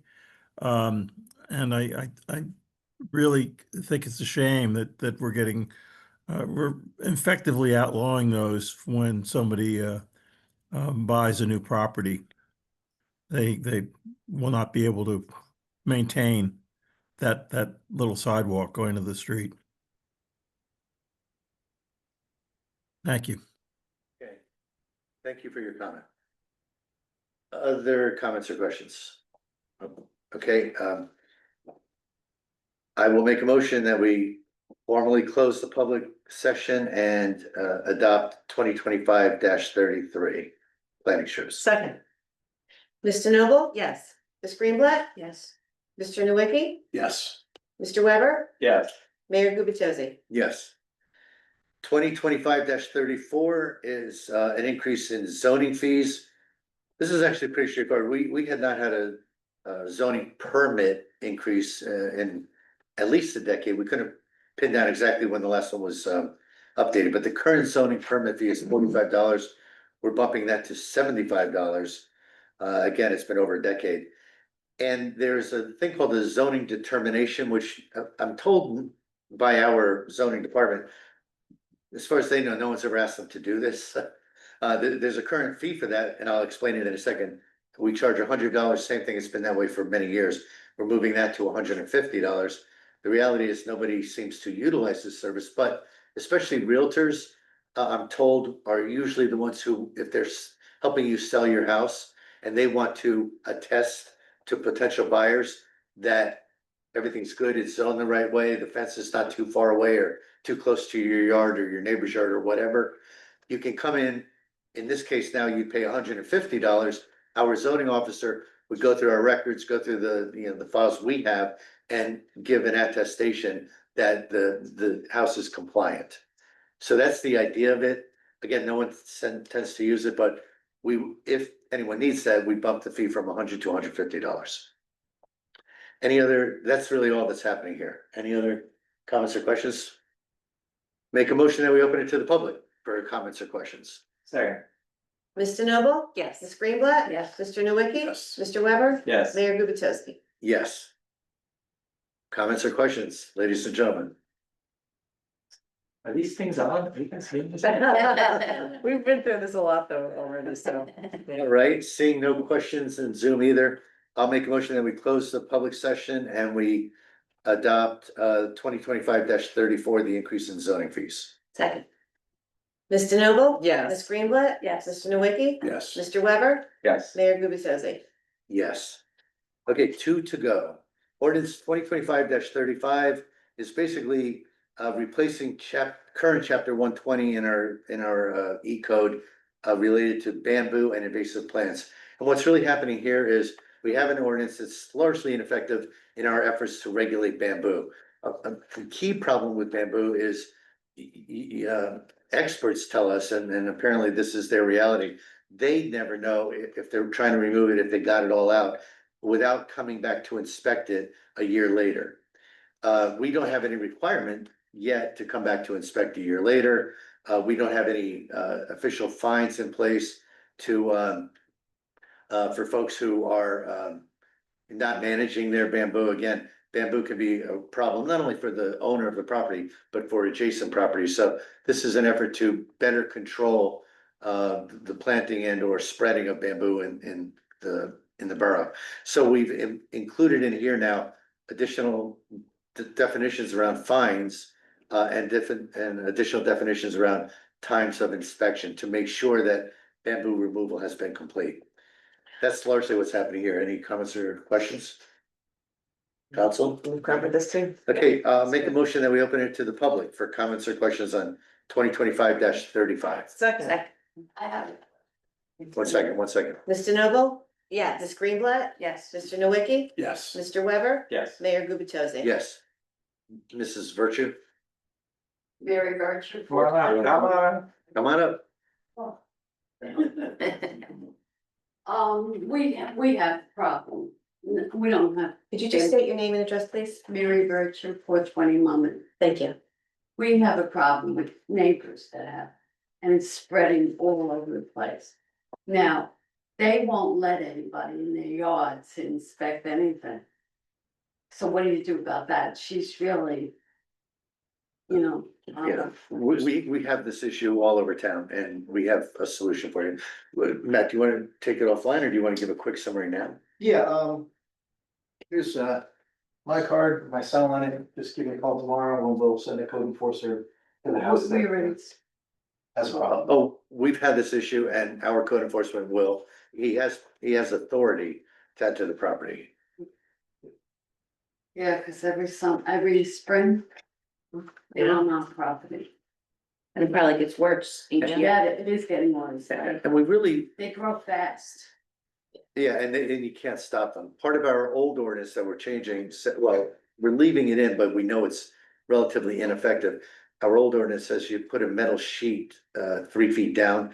Now we've been told subsequent to adopting that ordinance, which was a couple of years ago, that basically metal doesn't stop bamboo. If given enough time, it'll find its way around. So, but what we've also found is we can aggressively enforce this. And we want to take the pressure off of the neighbors. We don't want neighbors having to tattle on neighbors. Right. So code is doing our best. For example, there's one house that I won't mention addresses, but there's one house with bamboo was pretty close to the street. And you know, code talked to that person. That person brought a lawyer. And we still were able to reach an understanding that they had to better manage their bamboo. So please let Mr. Doherty know and we'll definitely get on it. Yeah, give me a call anytime after 4:30 in the morning. All right. Might be up to 10. Okay. Thank you. Any other comments or questions from the audience? No. Okay, seeing none, motion to close the public comment and approve adoption of where am I? 2025-35. Second. Mr. Noble? Yes. Ms. Greenblatt? Yes. Mr. Nowicki? Yes. Mr. Weber? Yes. Mayor Gubatozy? Yes. And last but not least, ordinance 2025-36, we saved another pretty easy one for last. Chapter 160 is being amended. A handful, 4 or 5 construction code fees for construction permits and so forth. We had already changed these once, but they didn't align with uniform construction code guidelines for a couple of these fees. So this is just making amendments to make sure that the fees for those 4 or 5 areas are now aligned with the UCC. So it's somewhat of an administrative amendment. Right. we'll Comments clean or up. questions? Looks good. All right, I make a motion that we open it to the public for comments or questions. Second. Mr. Noble? Yes. Ms. Greenblatt? Yes. Mr. Nowicki? Yes. Mr. Weber? Yes. Mayor Gubatozy? Yes. Public comments or questions about our uniform construction code fees? Okay, seeing none, I'll make a motion, we close the public session and adopt ordinance 2025-36. Second. Mr. Noble? sleeping on the jogger. Yes. Ms. Greenblatt? Yes. Mr. Nowitzki? Yes. Mr. Weber? Yes. Mayor Gubatosi? Yes. Okay, item 10 on the agenda is communications. There are none. Item 11 are resolutions, and we have a number of them. We'll start with individual resolution 2025-328, our bill list, which normally is at the end of our resolutions right here. Bless you. But do we? Yeah, it's. It's there okay. for- Yeah. Okay. Okay, just confused me. I thought we were done. Comments or questions from the council? My questions were answered. Thank you. As were mine, thank you. Who's answering all these questions? Oh, the mayor. Mr. Doherty. All right, with no other questions, I'll make a motion that we approve individual resolution 2025-326, bill list of November 6th. Second, Ms. DeNoble? yes. Ms. Greenblatt? Yes. Mr. Nowitzki? Yes. Mr. Weber? Yes. Mayor Gubatosi? Yes. 2025-329, we have good news that our own Tiffany DeCresci has passed her registrar licensing exam, and we are making a resolution to name her as alternate deputy registrar appointment. Great. I'll make that motion. Second, Ms. DeNoble? congratulations to Tiffany. Yes. Ms. Greenblatt? Yes. Mr. Nowitzki? Yes. Mr. Weber? Yes. Mayor Gubatosi? Yes.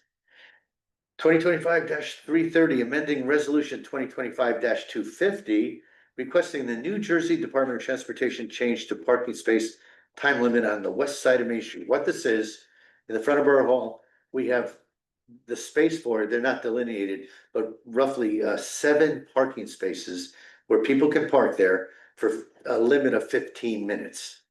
And many of you may remember that a while back, as we were reconfiguring our own parking, municipal parking lot, so that the public could park there. At that time, we passed an ordinance. Now that's, keep in mind, the Main Street right here is state highway. We needed the state's permission. We passed an ordinance saying, we're stopping the 15-minute. We're gonna expand those 7 spots to be a 2-hour limit to enable visitors to go to restaurants and, not just have to leave in 15 minutes. The state had given us verbal approval to do so, but subsequent to that, they've given us very specific language they'd like us to use. What this resolution is doing is adopting the state's specific language. It's basically saying the same thing, that we'll be able to move those spots from 15 minutes to 2 hours. So with that, comments or questions from the council? I just have a comment, because I had asked the question, and I got an answer, thank you, Erica. And that was, from 8 AM to 6 PM is what was needed to be included in that. For 2-hour parking on that area, and so my understanding is that now it aligns with the rest of the street. Or the rest of a portion of Main Street or Route 71. So I guess after 6 PM, cars can park for more than 2 hours at a time, and cars can park overnight on Main Street. Yes. Is that correct? I'm not sure about overnight, actually. Yes, they can. Yeah. They can? Yeah, don't forget, people live along Main Street Right. too. Oh, I So, remember. yeah, they can, yeah, so it works out really well. They come home from work, they can park at 6 because you got 2 hours there, and then they can stay overnight. So Right, In our own lot, I don't have it in front of me, but I believe that might not, that's up to 8 hours. right, yeah, you can't park Yeah, overnight. to 8 o'clock. Yeah. Yeah, I'm pretty sure. but it's not 2-hour parking along all of Main Street. That I don't know. But this area. South End, I believe, is, Most of the guys should know. I think it is. I think it is too. as I understand, the South End South of Evergreen is. is Okay, well, that's it. 48 More residential. hour. Yeah, same. Maximum, right. Okay. South of Evergreen is very short area. Oh, yeah. Right. Yeah, that's basically where most of the residentials are. Right. Right. Like less business, more residential. Gotcha. And I'd just like to say that one of the businesses very close to these spots has been asking for this for a very long time. Thankfully, they're still here and they're still in business, and this should make them very happy. And I don't have the exact numbers in front, we've shared it with the public before, but basically, based on the reconfiguring we did here, the fire department, who really controls, they have a many-year lease with the borough, so they control the fire department banquet hall. And they have a lot of parking over there. They have graciously allowed our borough employees to park in some of those spaces during the day. Between them allowing us to have an extra as many as 10 spaces and the reconfigure we did in our main lot and adding these spots, total, we've added the capacity for 10 or more spots for the public to utilize for visiting our restaurants and our shops. So it worked out to be a pretty good horse trading exercise all around. So with that said, I will make a motion that we approve 2025-330, amending resolution 2025-250. Second, Mr. Noble? yes. Ms. Greenblatt? Yes. Mr. Nowicki? Yes. Mr. Weber? Yes. Mayor Gubatosi? Yes. 2025-331 is the approval of a turkey run that the young man earlier, Christian, spoke to us about. Mr. Doherty, can you just give the public a quick overview of the background on that? Because I know you were instrumental in working with them. Yes, so, there had been a turkey trot run in the past that benefited the pond in Avon. People remember what that was. It was an ice skating rink sort of by the train tracks in Avon. That pond is no longer there, doesn't operate anymore. So the turkey trot kind of just faded away. So this young gentleman, again, he's a sophomore at CBA who lives on Burlington Avenue here in Bradley Beach, approached the borough and said, you know, I'd like to bring something back. I know this is the first year for it, so he wanted to keep the expenses as low as possible. So they're gonna stay on the promenade the entire time. Start at the gazebo, go north to Ocean Grove, stop before getting to Ocean Grove, turn around, head south to Avon, stop before getting there, because who wants to go in Avon anyway? And then come back to the gazebo and finish there.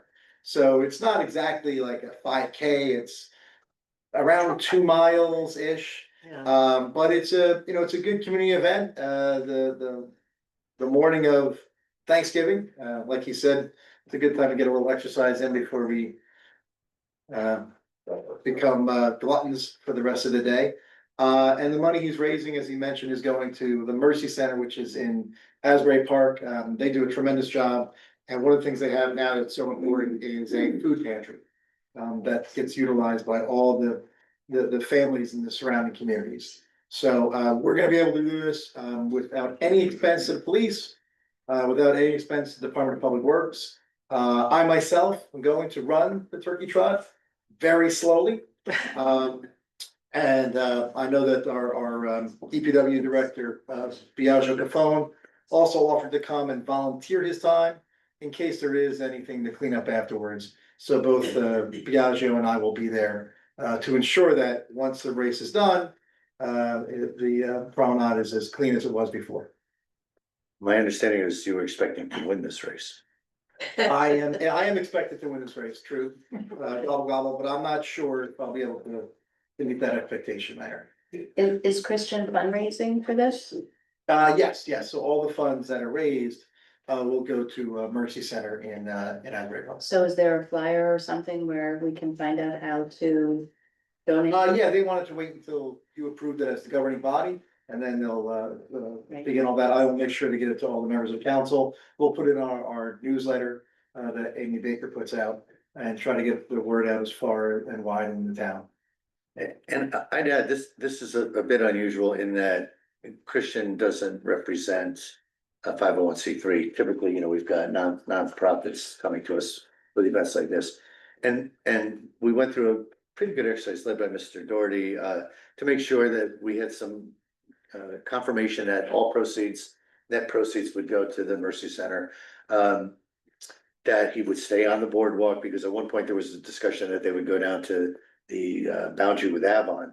And we said, no, you can't be on the street where we've got police requirements and so forth. So I think Mr. Doherty explained this to me, brought it to my attention.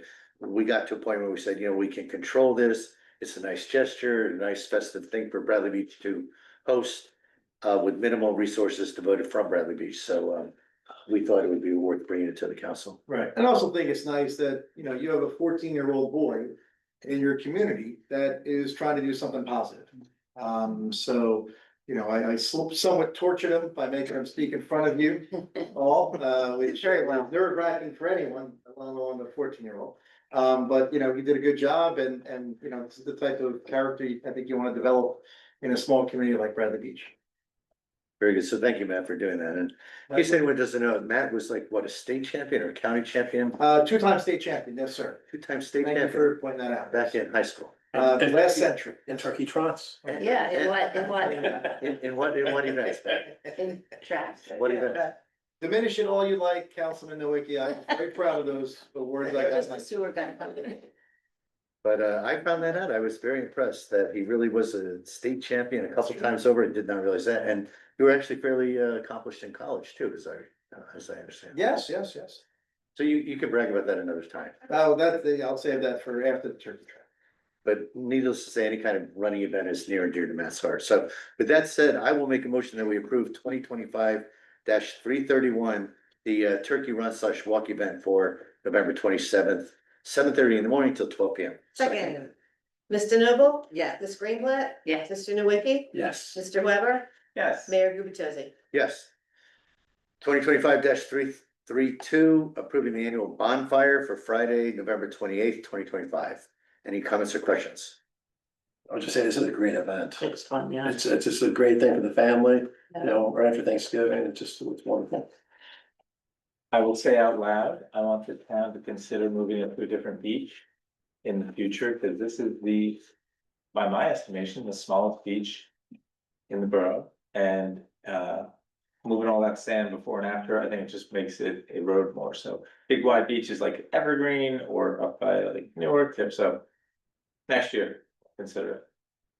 Okay, I'm making a note to that effect, John. Thank you. Maybe they're just trying to centralize it, or it doesn't make sense, I don't know why it's there, because of the gazebo. Yeah, but there's no beach entrance at the gazebo, it was just, it's Oh. actually Gary, I remember asking my permission, he said, and he was nervous, he said, John, do you have any problem with us having a bonfire on the beach over? Meaning environmental, and I was like, no, that sounds like a great event, so, that's when that tradition started, so. I don't know why they picked for it, that could be a fire, we should probably try and check with fire folks, but anyway.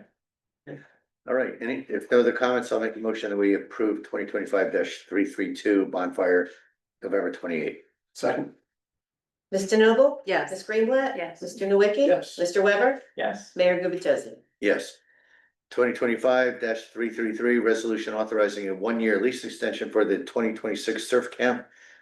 Everything the borough hears is wonderful things about this organization. They do a great job.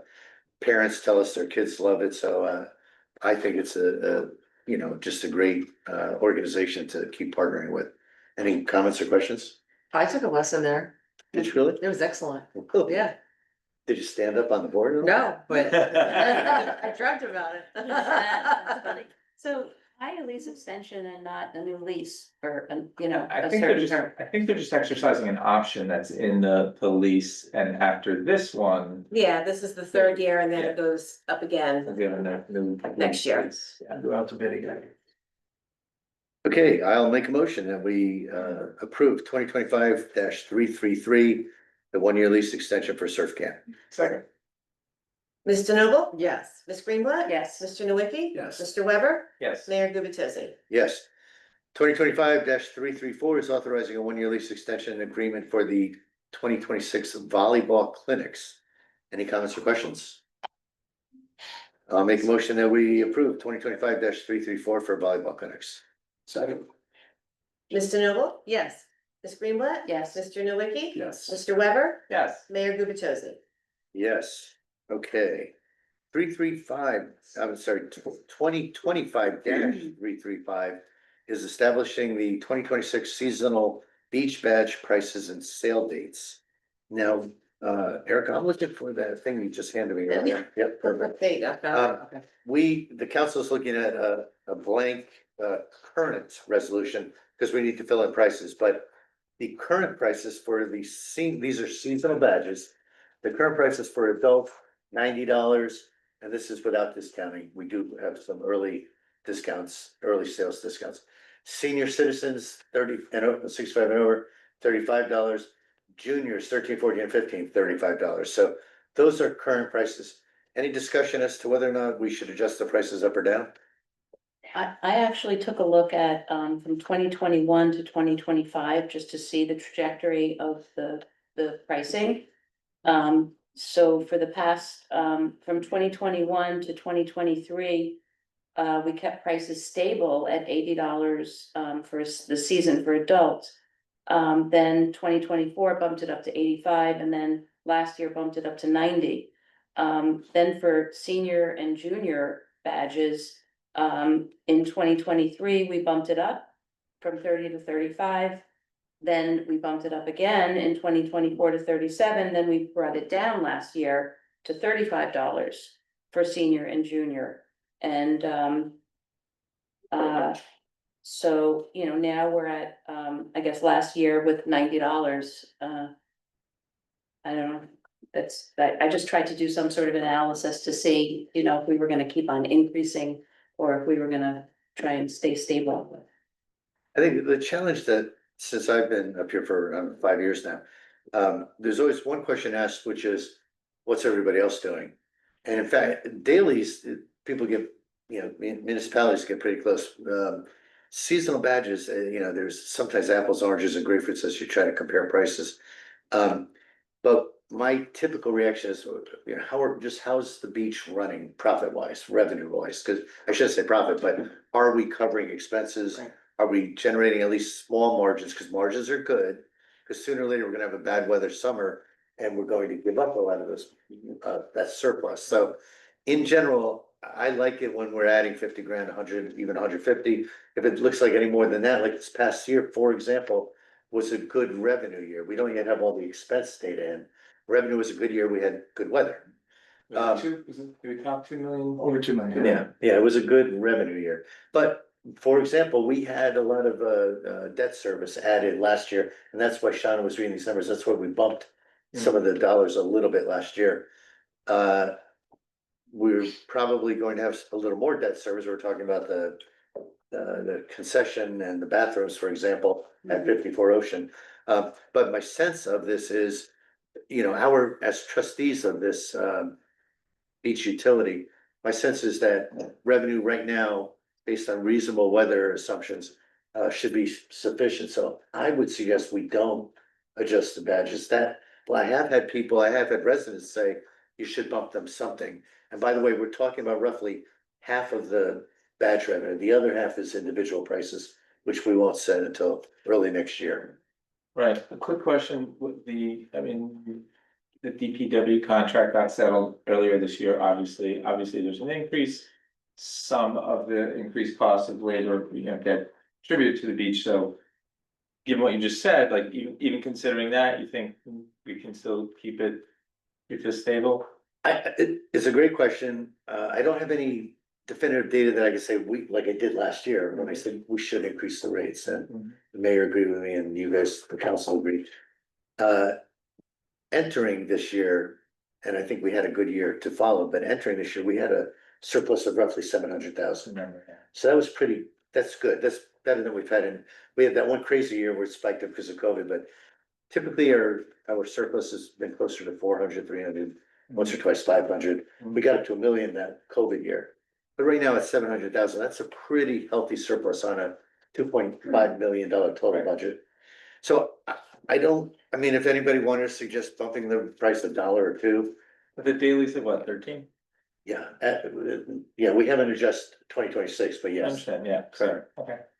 And these aren't discounted, this is the. correct. Right, the discount goes to $80 for the adults Oh, from, it did last year. Right? it did last year, yeah. We could set what the discount is too, right? Like the early bird discount. Yeah, so there's a seasonal, a holiday, sale that's $70, that's that's for the month of December. And then after December, it's $80. That's the pre-season price, and then, after January, it goes to 90, anybody that comes in.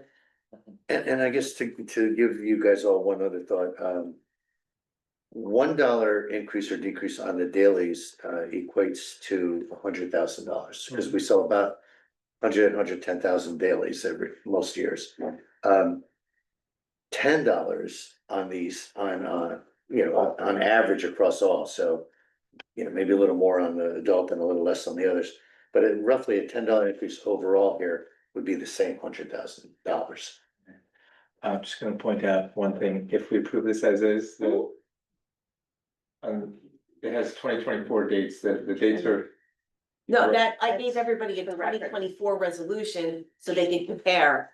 So they had, This is so the so they, point. the rates weren't, in case they, yeah. Oh, I got the blank. Yeah, you have the blank one there. That's okay. Okay. So, I mean, is there thought to increase or decrease these a couple bucks, leave it the same? What do you all think? It was enough money collected to run successfully and have extra. Like you said, the surplus is 700,000. I feel comfortable with that. I'd say we should keep it the same. You know, one other thing I'll throw out, just so you know, have this in the back of your mind. Next year, the hope, just I talked to Biagio Cavone, our director of DPW, the hope is to add probably one ramp. These ramps go for over $200,000, but right now we have half of our beach entrances basically have ramps. Over time, we'd like to add a ramp a year maybe, but that's a couple $100,000 right there. We do have the concession that we're hoping to have up and running by Memorial Day. And we'd like to add another 100,000 of those super wide, 10-foot wide Moby mats. We think 100,000 could cover 3 more beaches. So 100,000 there, you know, maybe 200,000 for a ramp, maybe another 100,000 or so. We could be trying to spend 400,000 in beach enhancements in 2026. And you have capital program, you have the bathrooms. Yep. You're gonna be doing a promenade extension a year from now. And we have the outfall that's currently under construction. So those are what you have to finance those. So, I would say that we should be doing is having our CFO run through this and do a projection on this for us. As well, based on, debt service and, and maybe look at some ranges and maybe, and I would be okay with leaving it this year. But knowing that there's a more likelihood that next year we might have to, based on some financial analysis. Yeah, and she's done, to your point, Paul, Matt asked her to do a preliminary analysis for, how the prior year ended. We don't have really concrete expenditure numbers yet. Some of those expenditures tie to how we allocate dollars from, salaries from the DPW or the police or whatever. So that exercise we haven't completed yet. However, she felt we're likely to have at least a few 100,000 of added surplus. So maybe bringing 700 to 9. So we're feeling like we're in a very healthy state. If we spend that, it would do it very openly and for full public disclosure, but that's the idea. We're supposed to take profits and margins and reinvest them in the beach. So if we do some of these things, we should still be able to have a significant surplus afterwards. Right, so then I would propose we maintain the prices for this coming season and then get some detailed analysis and look a little closer at it for next year. I agree. Do you want to make a motion? I'll make a motion. Second. Are you passing this resolution or to keep it? With maintaining the Maintaining prices the as they same are. numbers. Yeah, that's, okay. Okay, so keeping it the same as from 2024, got it, okay. 2020. And who seconded that? 2025. For 2025 being maintained, the 2024 Mhm. $90, $35 and $35. Okay, and you're comfortable with, the holiday sale, or the holiday sale fee still being 70 and the preseason still being 80 for December and January? So when is the holiday sale? So the holiday sale starts December 1st. Okay, Okay, and it runs to December 30th, and the seasonal badges are $70. The adult seasonal badges are 70. okay. I thought I got the information that they were 80. No, so for the month of December, it's $70. Got it. And then That goes there's up. there's a preseason sale after December for the whole month of January. Yeah. And that's the $80. You comfortable with those two prices? Okay, good. All right, and now who did the second? Second. Thank you. Mr. Noble? Yes. Ms. Greenblatt? Yes. Mr. Nowinki? Yes. Mr. Weber? Yes. Mayor Gubatose? Yes. Item 2025-336, it's a resolution structured to reject the bids we received on the Ocean Avenue project to convert bathrooms and a concession. We were going to reject these bids because quite honestly, they all came in higher than we expected. We didn't budget enough for the prices that people quoted.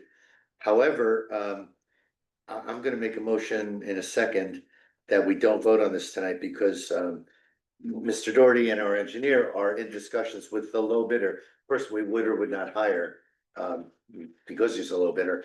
But we may not have to include his entire scope, and then the fees would come down dramatically, and then we can move forward. So I'm gonna make a motion for now that we just table this, and if we need to reject bids, we can do that at our next meeting. Second, Mr. Noble? yes. Ms. Greenblatt? Yes. Mr. Nowicki? Yes. Mr. Weber? Yes. Mayor Gubatosi? Yes.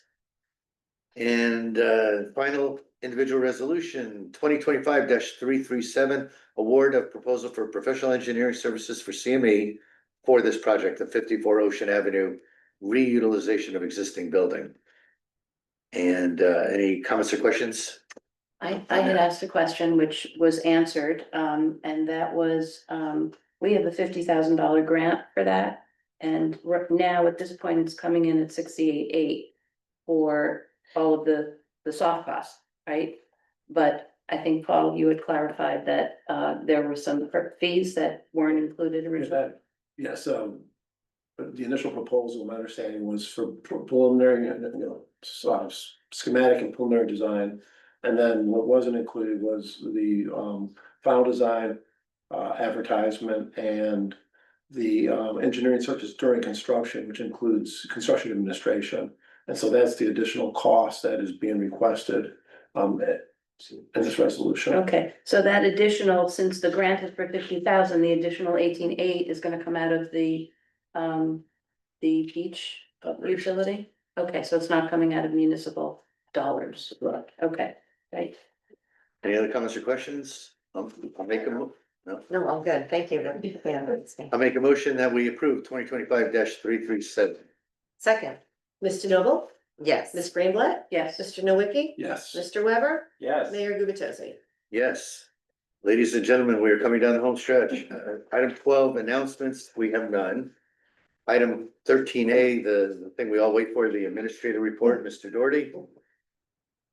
Thank you, Mr. Mayor. I just want to update the council and the residents on a few of the projects going on in town. You may have noticed there was some disruption on Fifth Avenue. The sewer line is nearing completion. Unfortunately, we're probably not gonna be able to pave the road and make it nice and smooth until sometime in the spring. The reason why is the asphalt plants start closing down when the weather gets cold. So they're gonna do their very best and work with DPW in case, one of our concerns is we haven't had a lot of snow in a long time. So we may be due for a snowstorm, so we want to be able to plow that road without destroying the underlying work that was done. So the DPW is working with the contractor to ensure that the way that they put down the temporary surface is gonna line up well with them if they have the plow in the winter. The second one, the recreation playground area is coming along very well. The equipment is put in, the surface is done, and this is a real state-of-the-art surface. Remarkable, especially for children, if they ever fall or tumble. It's the best type of surface out there. The striping for the courts and the pickleball courts will be done soon, but the surface itself, again, probably won't be done until the spring. And we will have the project done by the end of this month when it comes to the playground, but we anticipate a much grander opening sometime in the spring when it becomes, better weather for the use of the courts and the playground itself. But both of those are coming along very well. And I wanted to say something about Silver Lake, but of course, Councilman Nowicki stole all my thunder and everything I was gonna say because he knows it better than I do, so. What's going on with Silver Lake? That's impressive construction that's going on out there. It's a great thing to be able to go out there and watch a little bit of it. It's pretty impressive.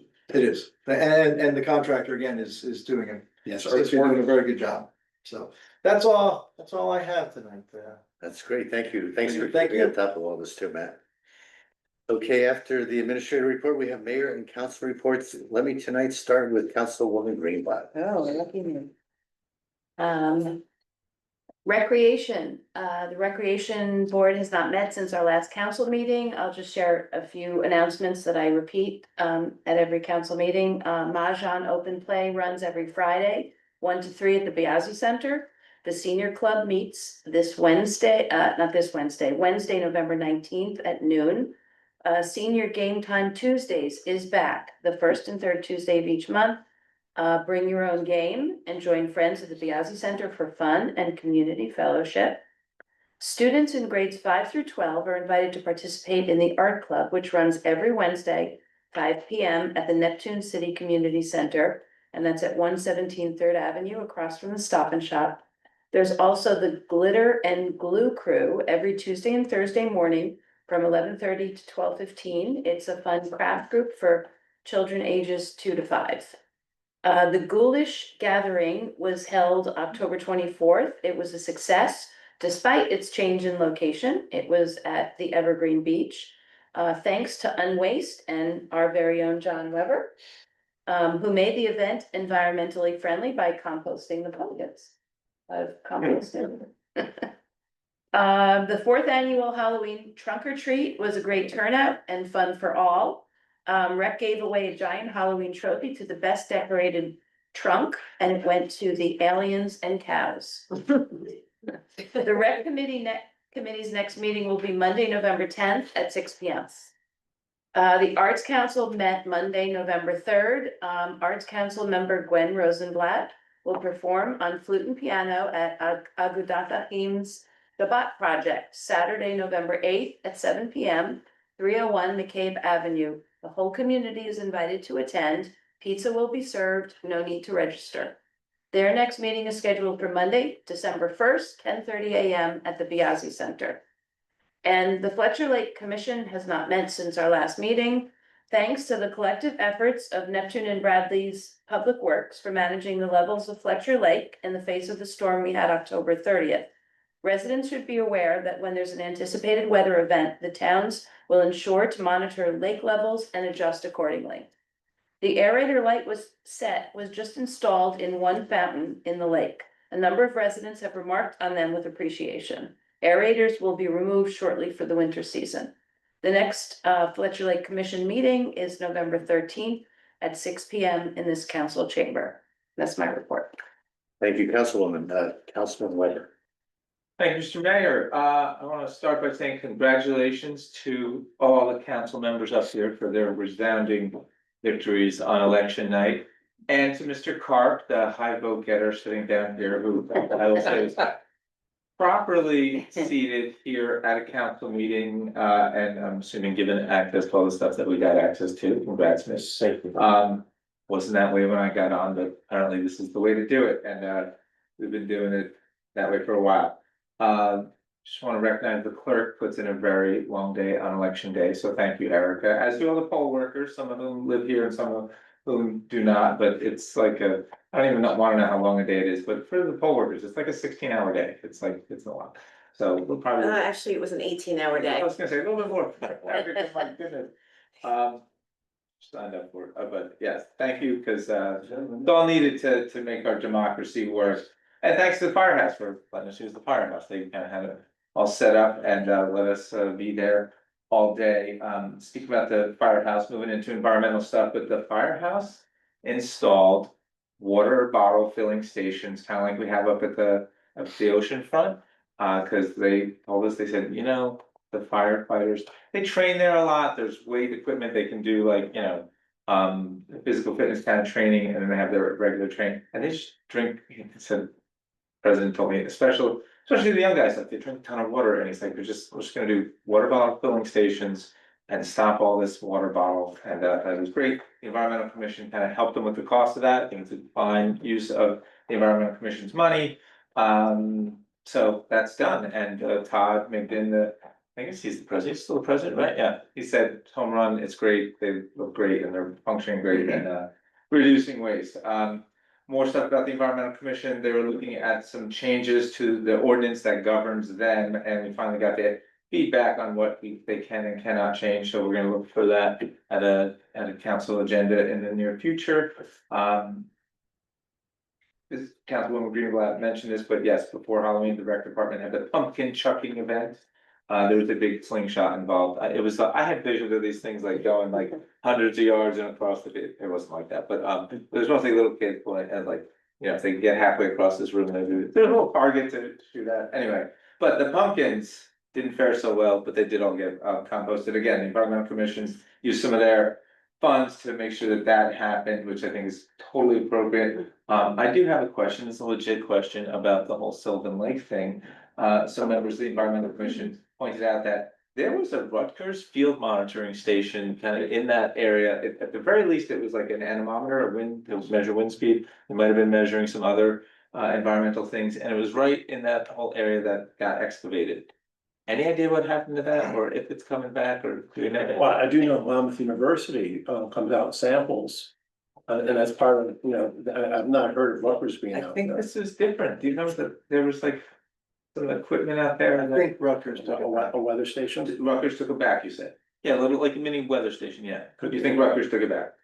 Do we know if it's gonna come back after? Don't know. Okay, they were just curious and I thought I'd ask here because some people seem to know a lot about Sylvan Lake around here. And the next meeting of the Environmental Commission is December 3rd, and that's the extent of my report, Mr. Mayor. Thank you, Councilman. I'll turn to Council President Jane DeNoble. Thank you, Mayor. So the Shade Tree Commission had a meeting yesterday. They had 4 applications, one was 300 4th Avenue, they're removing 1 tree, they're planting 2 trees. 318 Lorraine, removing 1, planting 2 trees. 200 Lorraine, they're removing 1 dead tree. And the 605 McCabe is removing 2 trees and replacing with 2 trees. The old days, these wouldn't have any replacements. Now they're getting replaced, so this is a wonderful thing, we're maintaining and expanding our tree canopy, very important. They had the grant of $40,000, they'll be doing the tree planting in the spring, no date is set just yet. Now, let's see. Board of Ed had a meeting October 23rd, actually, Shauna and I had a meeting that night with the Southern Monmouth elected women. So I couldn't make it, but we did learn a lot and we traded notes with other towns like Spring Lake, Belmar, Avon. So that was great. But at the Board of Ed, they had a presentation of the Certificate of Recognition of New Jersey Safe Routes to School. Also, they had a presentation of the 2025-2026 NJSLA scores. And they also did the HIV self-assessment presentation, which is harassment, intimidation, and bullying. So they have a SOUL program where children learn how to respect other, and it's a wonderful program. And as you know, it's a great school, and the kids really respect each other there. It's lovely. Tourism, they did not have a meeting since they had a special meeting, but they want Amy Baker would like me to remind everybody the bonfire is the Friday after Thanksgiving, November 28th. The time has not been set yet, but usually it's around 6 p.m. And Sunday, November 30th is the tree lighting, 4 p.m. And in December, the 14th is a Sunday. We're going to have a Hanukkah celebration. We're going to be lighting the menorah. We're going to have a silent disco and delicious foods and many surprises. And that completes my report. Thank you. Thank you, Council President and Councilman Nowicki. Thank you, Mr. Mayor. This report first, most people have heard about this already, but interestingly, a 30-year-old Eatontown man was arrested and charged with 1 count of first-degree armed robbery after he robbed a Chase bank located at 500 Main Street. Thanks to the swift action of the Bradley Beach Police Department and Avon by the Sea Police Departments, which led to his arrest. The Monmouth County Prosecutor's Office and the FBI Red Bank Office were also involved in the investigation. So you never know what's gonna happen in Bradley. Also during this time, officers investigated 2 motor vehicle accidents and responded to several calls for service. On the first aid report, the operational period ending November 6th, the squad responded to 24 day calls, 14 night calls for a total of 38 calls. 26 were for medical and 12 were fire calls. The squad provided medical overwatch for the Bradley Beach trunk and treat, as well as giving our treats out to the ghosts and goblins. They did not need any assistance, first aid wise. The squad also participated in the fire department's Halloween parade. The squad conducted 1 drill for the safety and education of the membership. Squad requested no mutual aid for the operational period. The squad fulfilled 100% of their assignments for the operational period. Total cost for the month of October, 38 and 5 events. And they are always looking for volunteers for the first aid squad, free training for qualified individuals. Please check the website. And Sylvan Lake, I talked much about this, just on the Bradley Boulevard work, that's the bulkhead replacement along Bradley Boulevard. Permits were submitted several weeks ago, and that project seems to be on schedule. And that's my report, Mr. Mayor. Thank you, Councilman. For my report, I wanted to start out by giving my congratulations to my colleague to my right and my two colleagues to the left and my soon-to-be future colleague sitting right in front of me. I know you guys ran unopposed, but you know, number one is still wonderful that you've won. And maybe most importantly, I just want to acknowledge that you're all coming in as you three, especially Mitch, maybe a little less knowledgeable, but you guys are coming in eyes wide open and you still chose to run again. And I appreciate that because there really is a strength of commitment that you need to do the job you do. And having worked with you guys this year and Mitch, looking forward to working with you next year, I can't imagine a better team. So congratulations. Number two, I've got a list of three, so I'll keep it as short as I can. As you're probably all aware, the governor declared a state of emergency due to food insecurity, now that the federal government is deadlocked over the budget. And therefore, the SNAP food distributions have been kind of shut down. Because of this, it's not that funny, but it's a reality. Our head of OEM, who handles emergencies and declarations of states of emergency, called me and he said, Mayor, I'm used to hurricanes and terrible accidents or whatever, but I'm not sure how to mobilize. What do we do to address this state of emergency? And I told him, honestly, I'm not sure myself, but over this past week, I've been actively engaged in talking to the elementary school where we've got a lot of students who are getting lunches and breakfast during the day, but they don't get it on weekends, for example. They don't get in evenings food that is from the school. Their families, their parents or infant children that don't attend school, they may have food shortage and there'll be families in need. And we have all these wonderful resources that are available in general. But what I've been doing over the past week is trying to mobilize these resources. So working with the head of the food pantry, working with the superintendent of schools, I've reached out to fellow mayors, the idea being, if they're interested, as we come up with a plan, maybe we could do some leveraging of that plan to multiple municipalities, get more opportunities to either create new donations for food directly to the food pantry or financial donations. Someone who just wants to hand a check for $50 or hand in some food gift certificates from a Stop and Shop or so forth. So we are working to rapidly organize around this. You will hear a lot more probably over the next few days, certainly early next week. We'll probably be asking folks on November 11th is Veterans Day, our Veterans Day celebration. We're probably going to ask folks to just bring canned goods, toiletries. Folks are really good typically about bringing food, but one of the things I've learned is there's a tremendous need for toilet paper, toothpaste, things like that. So don't limit yourselves to food. If you're able to donate, please consider, all aspects of what a family might need. But anyway, there's a lot underway. You'll hear about it shortly. We'll be probably asking for financial as well as food donations, and we'll be trying to leverage that effort across a number of municipalities in the area. And then finally, I just wanted to comment briefly on Mayor Engelstad's presentation to Mr. Weber. Number one, Gary was eloquent, did a wonderful job capturing a lot of what John's brought to our community. But John, I want to make sure that you do plan to attend our meeting in December. We might have another recognition for you, so Okay. don't take December off. There's not good waves that day. Oh, that's right, these are at night. So with that said, that concludes all of the mayor and council reports. And I will now make a motion that we open it up to, oh, yeah, we don't need. Something really, really quick. Oh, please. So I just want to thank my deputy, Michelle Wiley, also for election day, because she was a very, very big help, and she usually is anyway, but I just want to say thank you. Thanks to Michelle and to you, Erica. Thank you. You're always a huge help. Thank you. Okay, with that said, we'll open it up to the public for comments and questions about anything your heart desires. Yes, in the back. Eileen.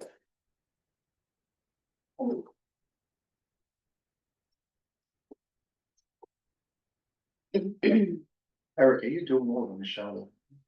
I wouldn't say that too loud. I mean. Or on a recorded line. Sorry, Eileen, go ahead. I mean, she's from Southwest Avenue. I'm just curious, is there any way that we could just have a food drive for our school alone? And not making sure these families get the benefit of the generosity of the residents in our town? Yeah, we're discussing what I've been referring to as kind of macro level to just help the food pantry overall, and a micro level to focus on our residents, specifically families in the school and seniors that might be limited or shut in. So, or possibly, I didn't mention this, I plan to see if we can engage the Meals on Wheels organization. They might be able to help us with deliveries, so we're looking at all those aspects. Okay, and it will be publicized how we can, okay, thank you. The nerve of our communications director, she actually took this week to vacation in Florida, Amy Hall, so I've been communicating with her, and we'll be ready to get word out next week. Thank you very much, because I know as a resident and being a mother, we would all want to make sure these kids are fed. Okay, thank you. Thank you. Yes, Rick.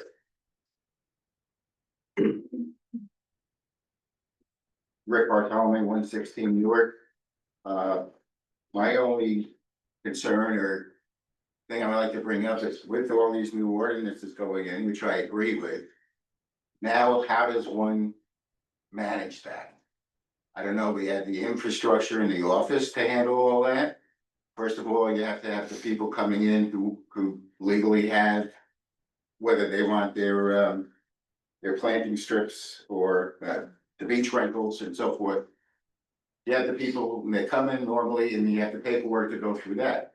But what about the enforcement for the people, let's say, who have parking, who don't come in and register? Do we have backup on that? Do we have people that are following that? So that's my only concern, is we have enough in-house to handle all that, along with the Airbnb program we have, which we see how many people weren't registering on the Airbnbs, and you have to go through all that. So I'm just wanting to bring that up, that I hope we have enough back office help in order to facilitate in all these ordinances. So I have. Thank you. And the quick answer is yes, our code enforcement officer, who's key to a lot of what you just referenced, Mr. Bartholomew, is full-time as of a couple months ago. He's been with us for the majority of the year, part-time, but he's really ramped up, and we've included all these different areas, construction and zoning and so forth, to help us develop these changes to our ordinances. I don't know if anyone's noticed, but pavers are being fixed in front of the bowling alley. I believe others are about to start on Main Street at the south end of town. All of that is from our code enforcement officer being out there identifying to them that they have trip hazards with their pavers, so. How about the rest of the sidewalks? There are a lot of sidewalks. Yeah, we'll get to it, you know. There's only so much we can do in a year. But we are definitely making really good progress, and I'm very pleased with the folks we brought in to help us execute on that. And a lot of that goes to Mr. Doherty, who's helped me identify some of those folks. Other comments or questions? Yes, sir. Robert Costa, 619 Fifth. I wanted to talk about the 48-hour parking ordinance, because in the last couple of years, we've gotten, actually the last couple of months, 2 visits from the police saying we had to move our car when we hadn't even been parked for 24 hours in the same place. It was simply because someone called and complained. One of them said, "I didn't want you parking in front of our house." And that was during the construction when we could park in front of our house. And it's just really antiquated and really not usable. I'm in violation right now because I work at home and I extensively travel, so I'm always constantly leaving my car. And I don't have a driveway. I can't park anywhere but on the street. So it seems like it's either in its execution in terms of enforcement, maybe instead of just assuming the party is guilty and asking them to move the car, which the officer both times said, you have to move the car or say you're going to move the car. Or they come and mark the car and wait 48 hours and then do it. Or maybe more effectively, put a sticker that for residents, full-time residents would be able to place on their car that allows them to park on the street. Period. Just 48 hours, it's really completely ridiculous. I would say from my experience of living here for almost 20 years, as well as being on the council for 5, I have not been aware of strict enforcement of 48 hours for the reasons you're saying. Right. We are, I would say the police are much stricter in their enforcement of 2 hours on Main Street. But I want to turn it over to the captain over here, Captain Browning, just to Terry, to get your opinion, because I'm especially surprised to hear you say somebody would tell you to move if you hadn't even been there 48 hours.